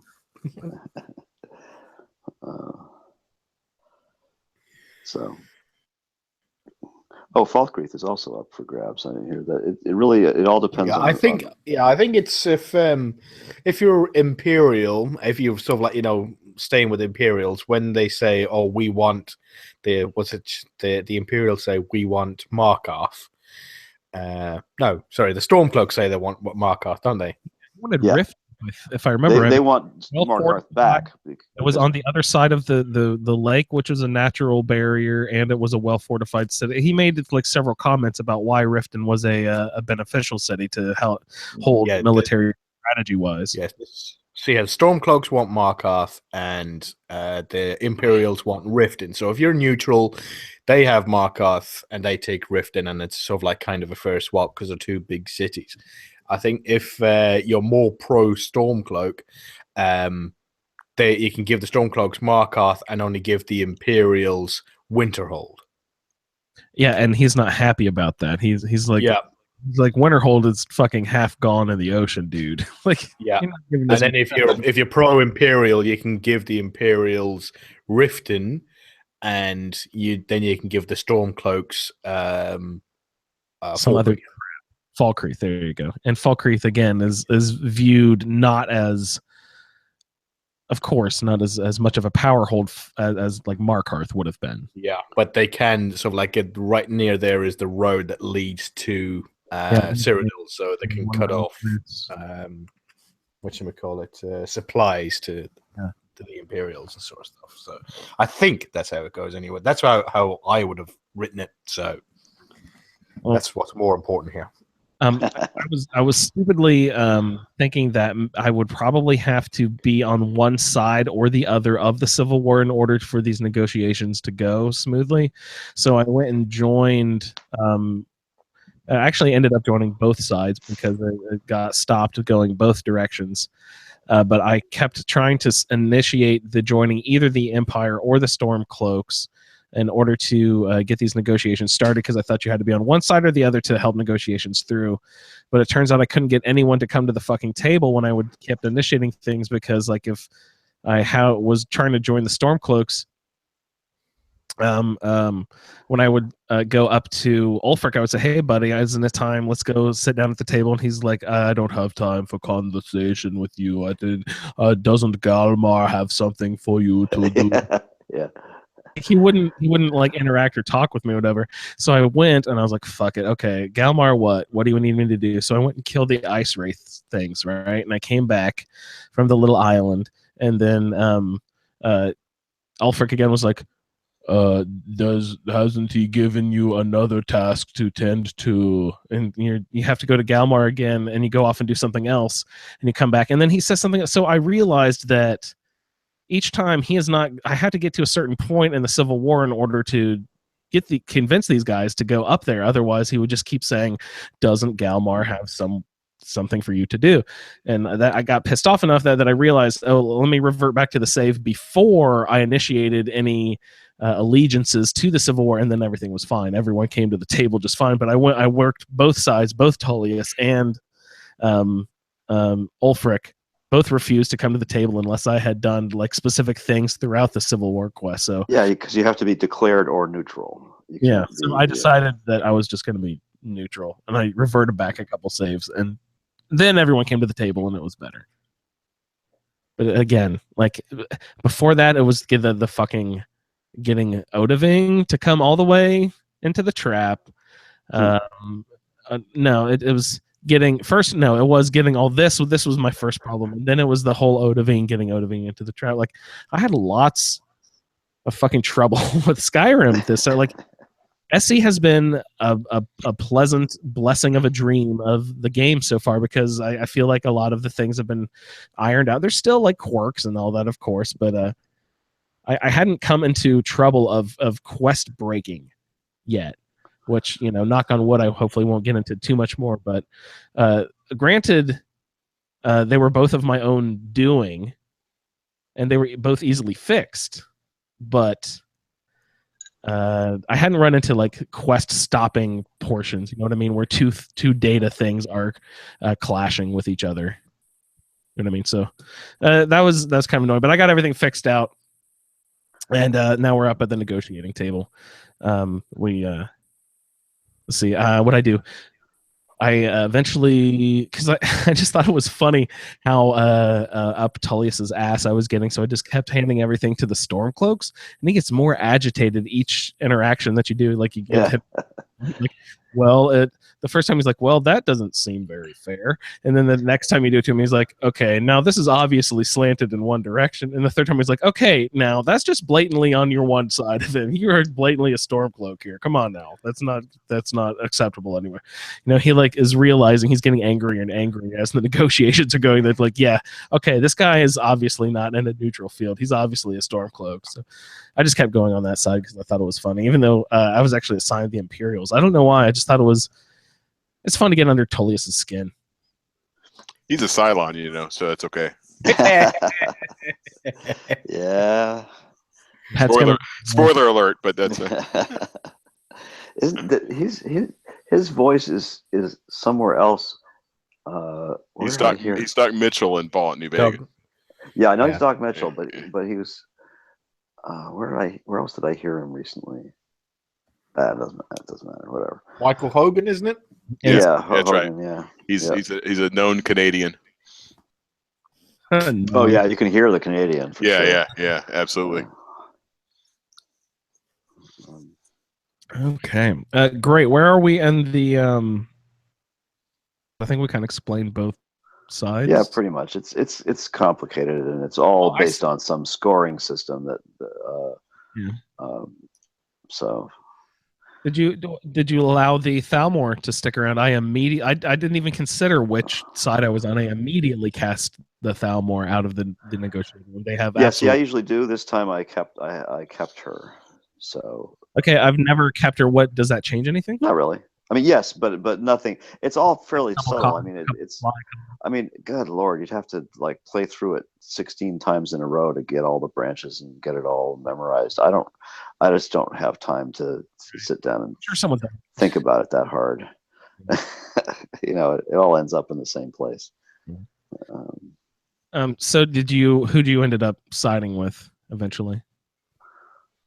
Or were you totally fair? Were you totally fair, right down the middle? Yeah, I'm still neutral. I haven't joined a side in the Civil War. So, even though Freya hasn't got much use for the Imperials, but that's personal reasons. It's not political. I believe I gave them Mark card. I was definitely one-sided, just because it was funny. If you is that it? Do we need anything else on those negotiations? Sorry, were you about to say something, Colin? Yeah, I was going to say, if you watch Gopher's playthrough of it, he talks this long about it in his playthrough while he's in the middle of the quest. Yeah. So long that it ended the speech the person who was looking at him, and he was like held in a speech of where he's asked to make a decision. He talked to it about it so long to himself that the speech option disappeared, and then he completely voided the quest. He had to reload from a previous save. Sat there and discussed how, like, you know, all the intricacies of it with himself for so long. Yeah. It was pretty fun.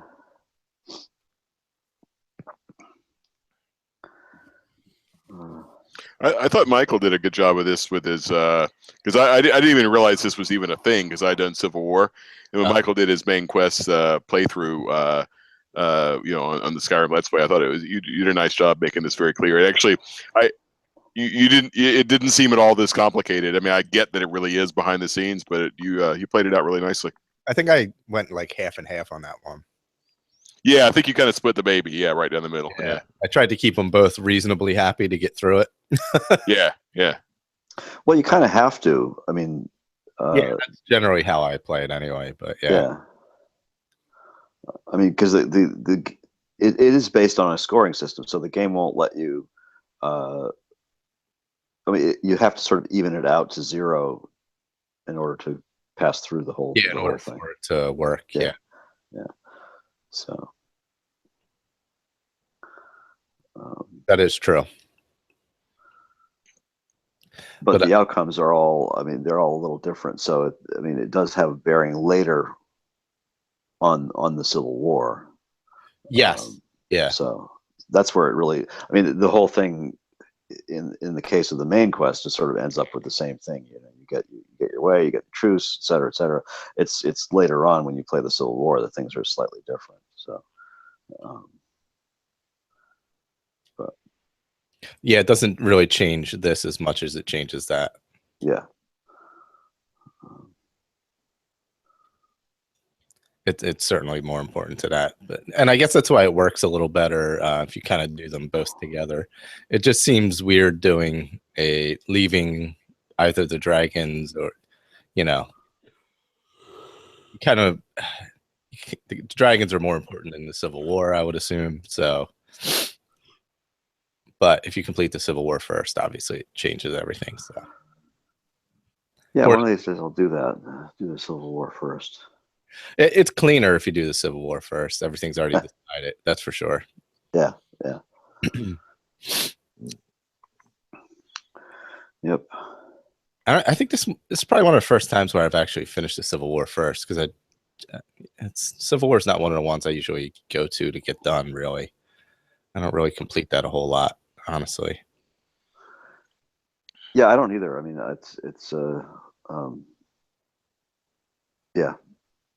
it's not. I've done it for the Roundtable a couple times or once. I mean, we did it for that, but yeah, otherwise I don't. It's not something it's not like a go-to in the game for me. The Civil War quest line. Yeah, just because it's a lot of running back and forth, I guess. Yeah, no kidding. Yeah. I always heard that there was a lot more planned with the Civil War, a lot more questing and scripting and stuff built in, that they just couldn't cram everything in that they wanted to in the long run. I don't know about couldn't. I think they left a lot of it out for all kinds of reasons. A lot of them are blamed on consoles, I'm afraid. Victor, don't put it on me. I didn't do it. No, it's not that. It's just that the game was kind of optimized for consoles in a lot of ways. So some of it had. Appreciate that. We like playing these awesome games. Master Race can have everything. I read something that was taken out is that the Mephala quest that was supposed to end one of the ways with the 3 children killing Bargruff. Oh God! His three kids are get taken control of by Mephala, and they kill him, and then his brother takes over as Jarl. Wow! Oh, the guy with the bad accent.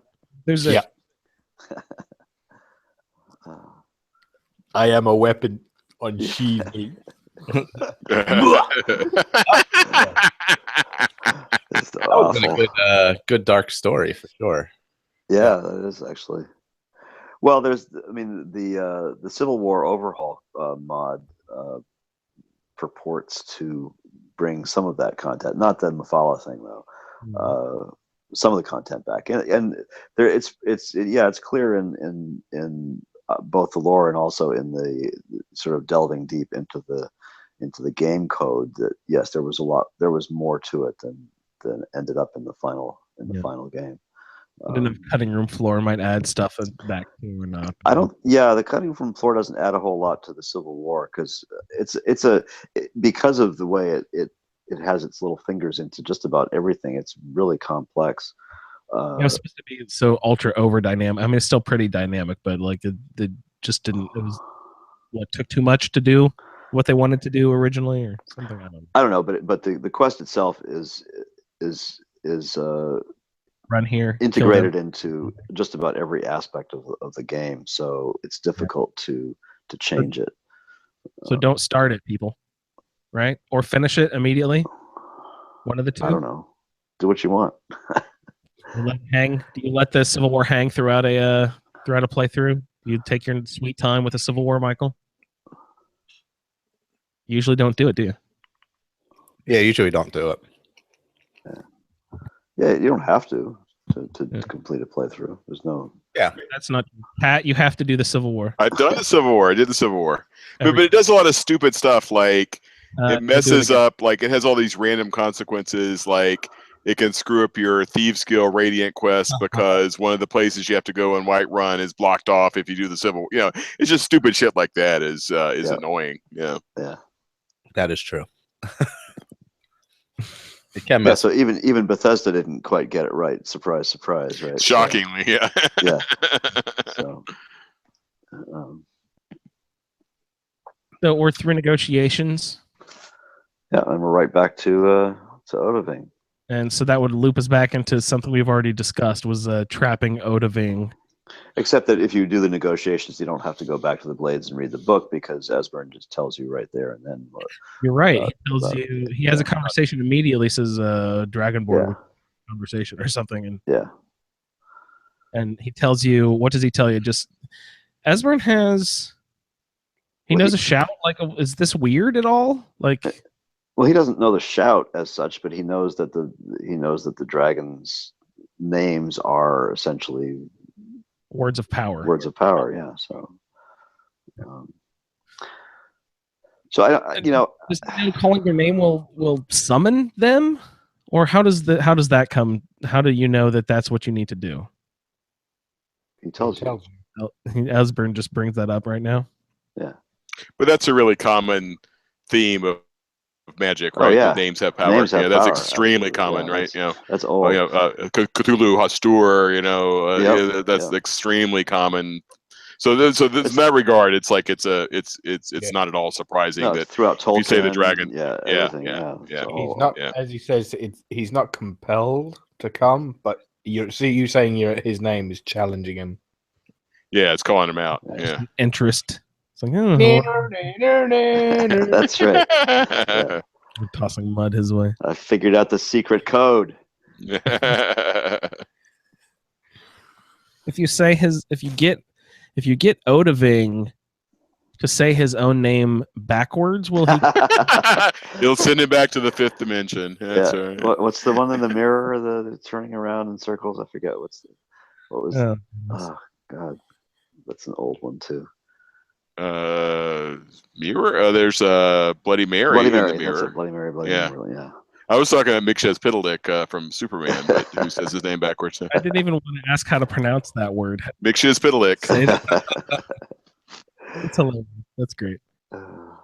Yeah, the magical time dimension imp or something. He sees an 8th dimensional imp. 8th dimension, 5th dimension, 8th dimension, whatever the shit he is. When I open up my Elder Scroll, I look over and see that dude.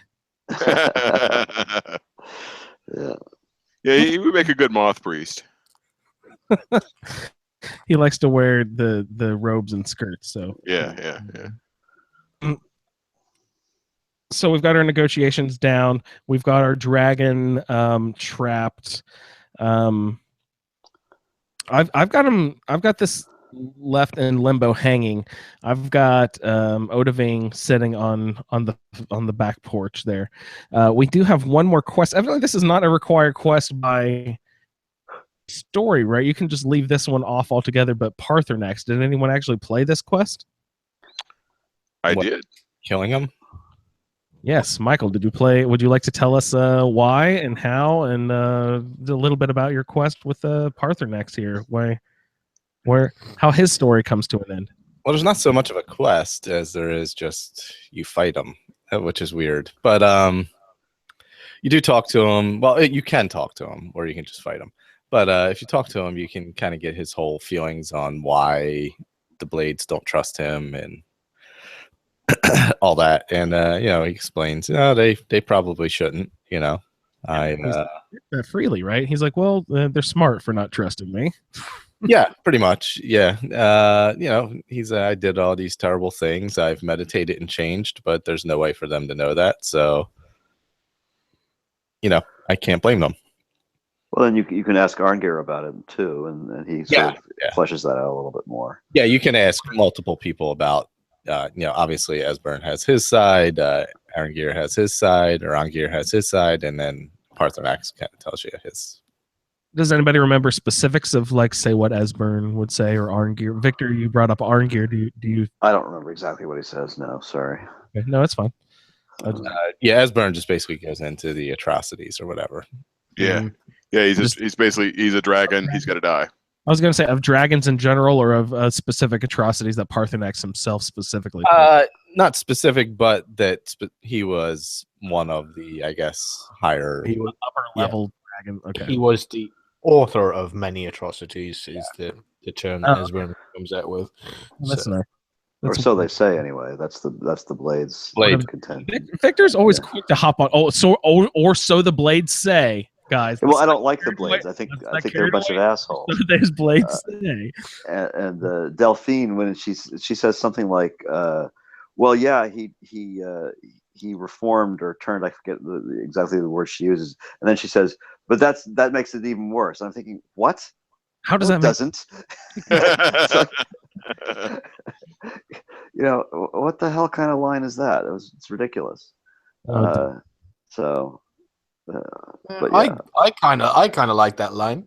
It's a very hard line to take, but it's ridiculous. No, it's not. Yes, no, it it's is. not. No, it isn't. Somebody who betrays their family like that. You saying he's reformed, but what he actually did was betray his own kind, making him a complete traitor to his own people. I'm not sure it's ever distinctly drawn that he's a traitor. I mean, well, yeah, he betrayed his brother. He changed. He turned. He didn't necessarily betray. I don't think it's because he taught his brother's mortal enemies all their power. Really, well, they're not brothers. All right, that's the first thing. I mean, Alduin is. I'm not even sure. I mean, Alduin takes the form of a dragon, but Alduin really isn't a dragon. Right? Well, he's a dragon. Yeah, well, I think he's more complex than that. But anyway, he's the flesh. No, they were tight. They were the close. He was his lieutenant. His basically his right hand man, and he taught his mortal enemy their most powerful tool, their most powerful weapon, the shouts. And then he joined them and then used them to bring Alduin's reign down. Yeah. So yes, he betrayed his own kind. I don't see how anybody could argue saying that somebody who's a complete traitor to their own kind can be trusted. So I think it's a perfectly legitimate line. That her saying that him betraying and sort of going against is just what makes him worse is perfectly legitimate. I don't think it's a ridiculous line that doesn't belong in the game. I think it's perfectly legitimate. Yeah. I'll have to disagree, but whatever.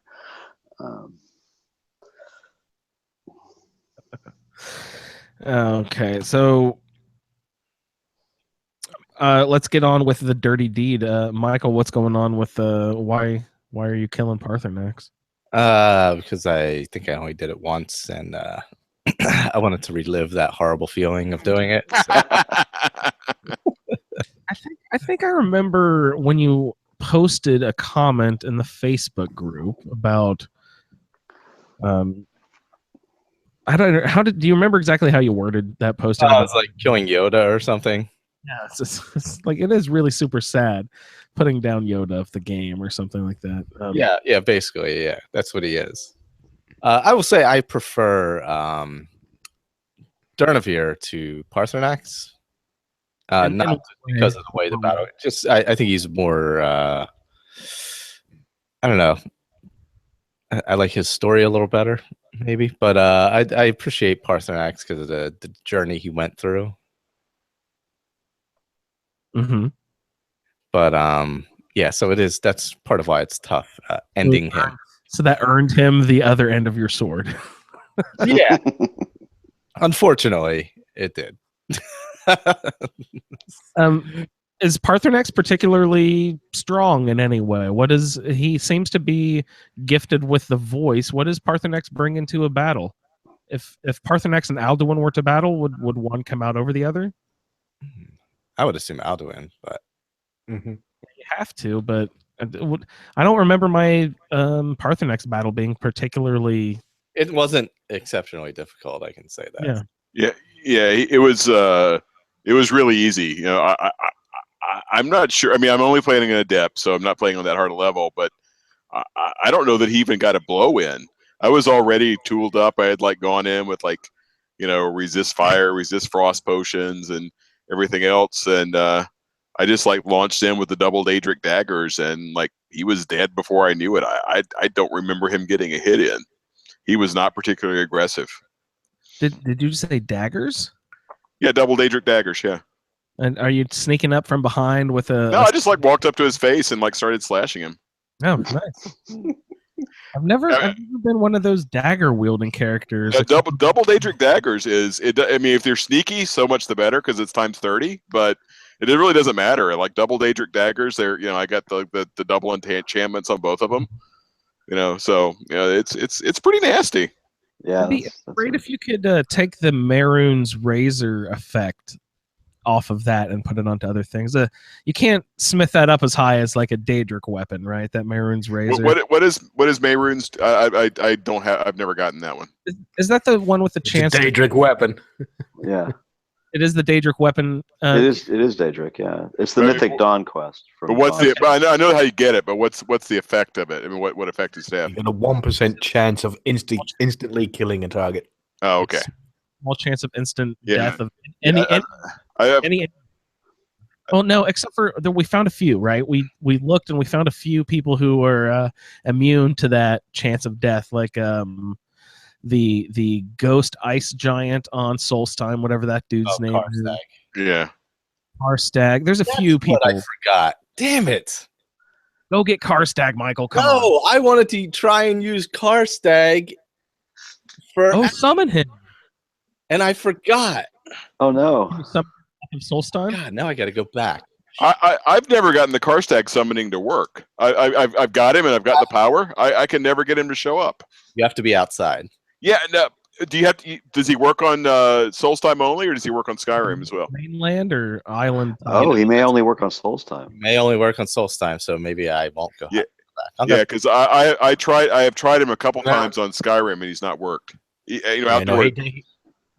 works on Skyrim. He works. Yeah, okay. All right. I just need to try again then. Yeah. Interesting.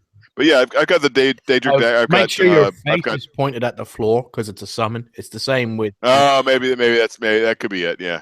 Because it's the same with Durnavir. If you're not shouting at the floor, if you're shouting. Okay, that's a good tip. I'll have to check that.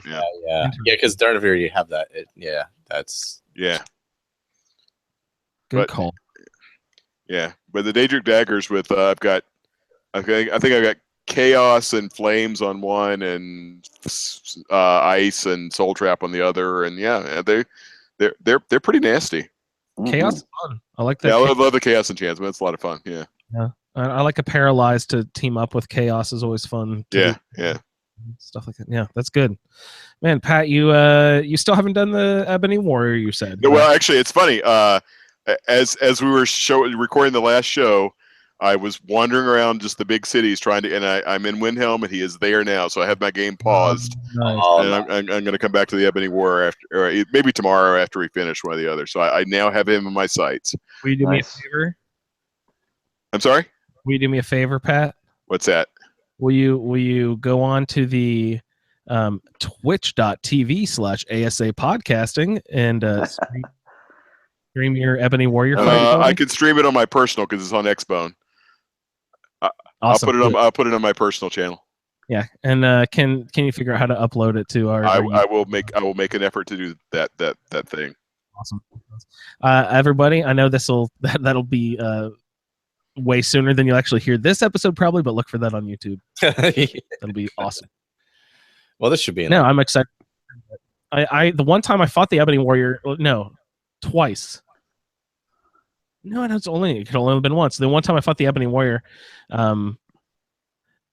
because I reloaded. That's why. The first battle was like way too quick. I'd had the difficulty way too low, so I bumped it way up to legendary, and then it was just way too impossible. So that's fun. I like the Ebony Warrior battle. That's do you guys like to do that? Colin, do you ever try to get to level 80 point whatever or 81 to spark that guy off? Yeah, I think I've done it 3 times. I think.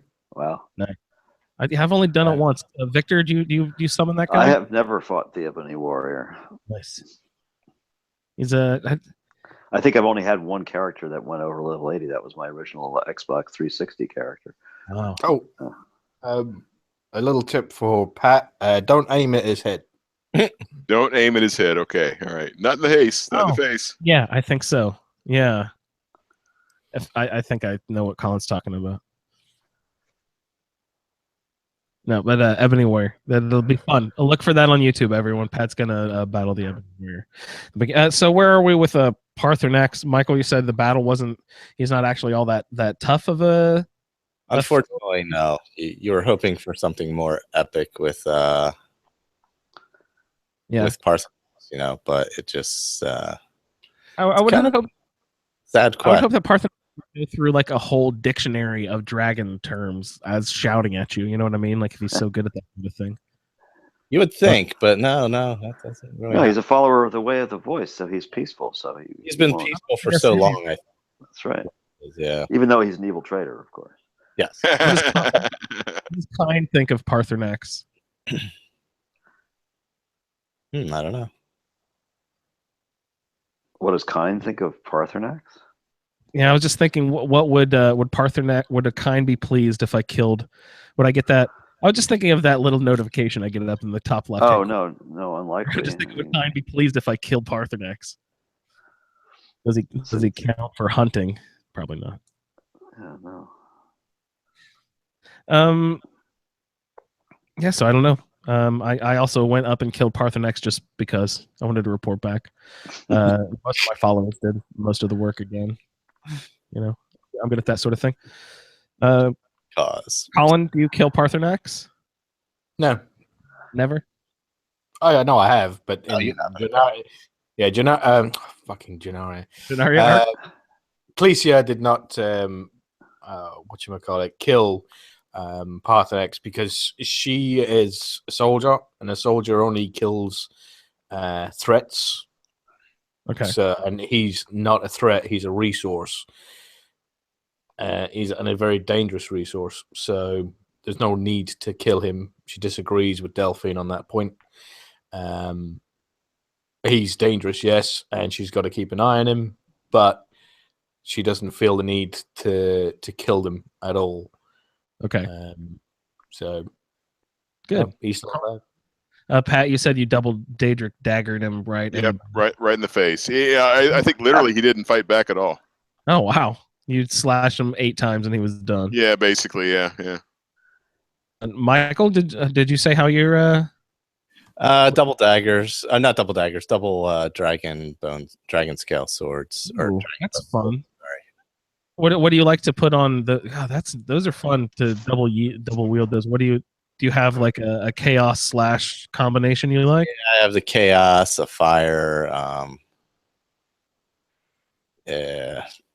What is it? I have a chaos on one, fiery soul trap with it. Nice. And chaos and fire on the other, I think. Oh, double chaos on each. That's good. Yeah, because I have chaos on each one, and ooh, that's dangerous. And a fiery soul trap on. Oh no, you know what I have on one? I have the one where you take stamina. Drain something. Drain stamina. That's it. Yeah, drain vitality or whatever it's called. Yeah. At what point when we start finding dragon weapons, and around, does that happen at all, or do you have to make those? Sometimes you find them, right? I think I've found battle axes and stuff before when you get higher levels. Dragon bone. Yeah. I don't know if I ever. I don't know. I still mostly find Daedric and ebony. Yeah, I was gonna say, do you can make all that? No, you can find them. I found some dragons in armor the other week, and if you go to when you go to the Soul Cairn high level and you kill the not the ideal masters, the keepers. Oh yeah. They all have dragon. They have dragonbone weapons. They have a dragonbone warhammer, a bow, and an axe. Yeah, that's where I've found it. You're right.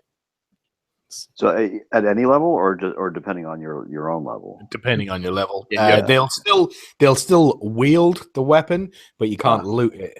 Once you get high enough level, then you can loot it. I'm still under level 50, so I'm not getting lots of high level spawns. I'm seeing some ebony and I don't know if Daedric stuff. When does Daedric start? Is that 40 that Daedric start? I thought I saw some Daedric stuff.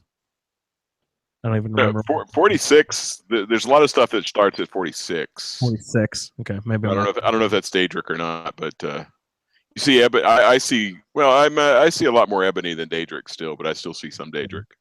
Yeah, that ebony helmet is nice. Yeah, Yeah, so- ebony's my favorite look. Yeah. it's pretty sweet. I would like Daedric, but it seems like a little over dramatic or something. Yeah, it's very kind of hot topic, you know. It's, a musical theater design, like makes evil musical theater fashion design techie. Design something evil, and then you get like a Batman with goat horns type look. You know what I mean? I have Talvis and Daedric. He's running around. My mage follower is running around in Daedric armor. It's still pretty sweet, regardless of what I say. I still like the vampire gloves with their metal tipped fingers. I'm like, oh, that looks so metal. You just like shred some metal, metal tipped fingers, and you can play those arpeggios like crazy. So, but Michael, do you have any show network business news? Anything we need to mention before we head in for the close this evening? We'll probably be doing the feedback show next week when this comes out. Not next week, but not next week for us, but next week for the listener here. Next week for YouTube, next week for podcast. Yeah.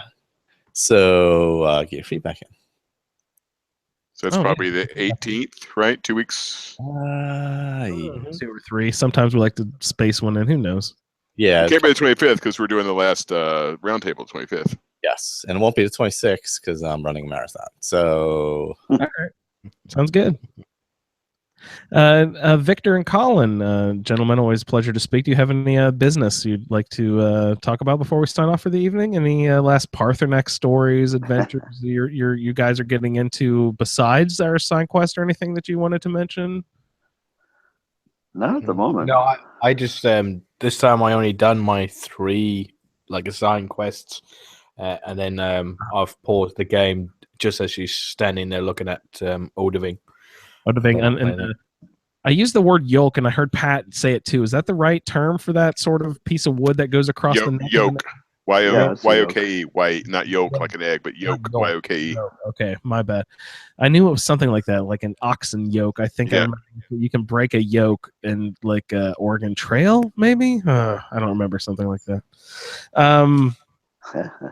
But so gosh, I guess I should look up our next session. Everyone will the last session actually for this season of the special edition of Skyrim will be on Saturday, March 25th, 5 p.m. U.S. Eastern time for all you people across the pond or wherever in the world you like to watch us from. We will go over the last 3 quests of Skyrim, which will be World Eater's Eyrie, then also Sovngarde and Dragon Slayer. As we slay the dragons, that will be the end of this season of the Skyrim Roundtable. So we would like everyone, if you've slid off of the wagon a little bit with your feedback, we encourage you to come back into the fold as the season comes to a close. Go ahead and power through your character. Send us in what's been going on. We love to hear the interaction with our community. That is really the Roundtable. This whole project is based on the listener interaction, really, and the feedback that we get in. And that's the whole point of this is, Michael had his nice a Skyrim Addict flagship show, but this was the community come together show, so that's what built this. So we love to hear from everyone, so go ahead and send in some your audio feedback. We love to hear from you, and I love listening to all of the feedback episodes later, so highly encouraged, get that in like Michael said. If anybody doesn't have anything else, I'd like to thank everyone for listening, and for Michael, Colin, Pat, Victor, I am Andrew. I'd like to say thanks everyone for listening, and we will see you next time. See you next time. Good night. Later, guys.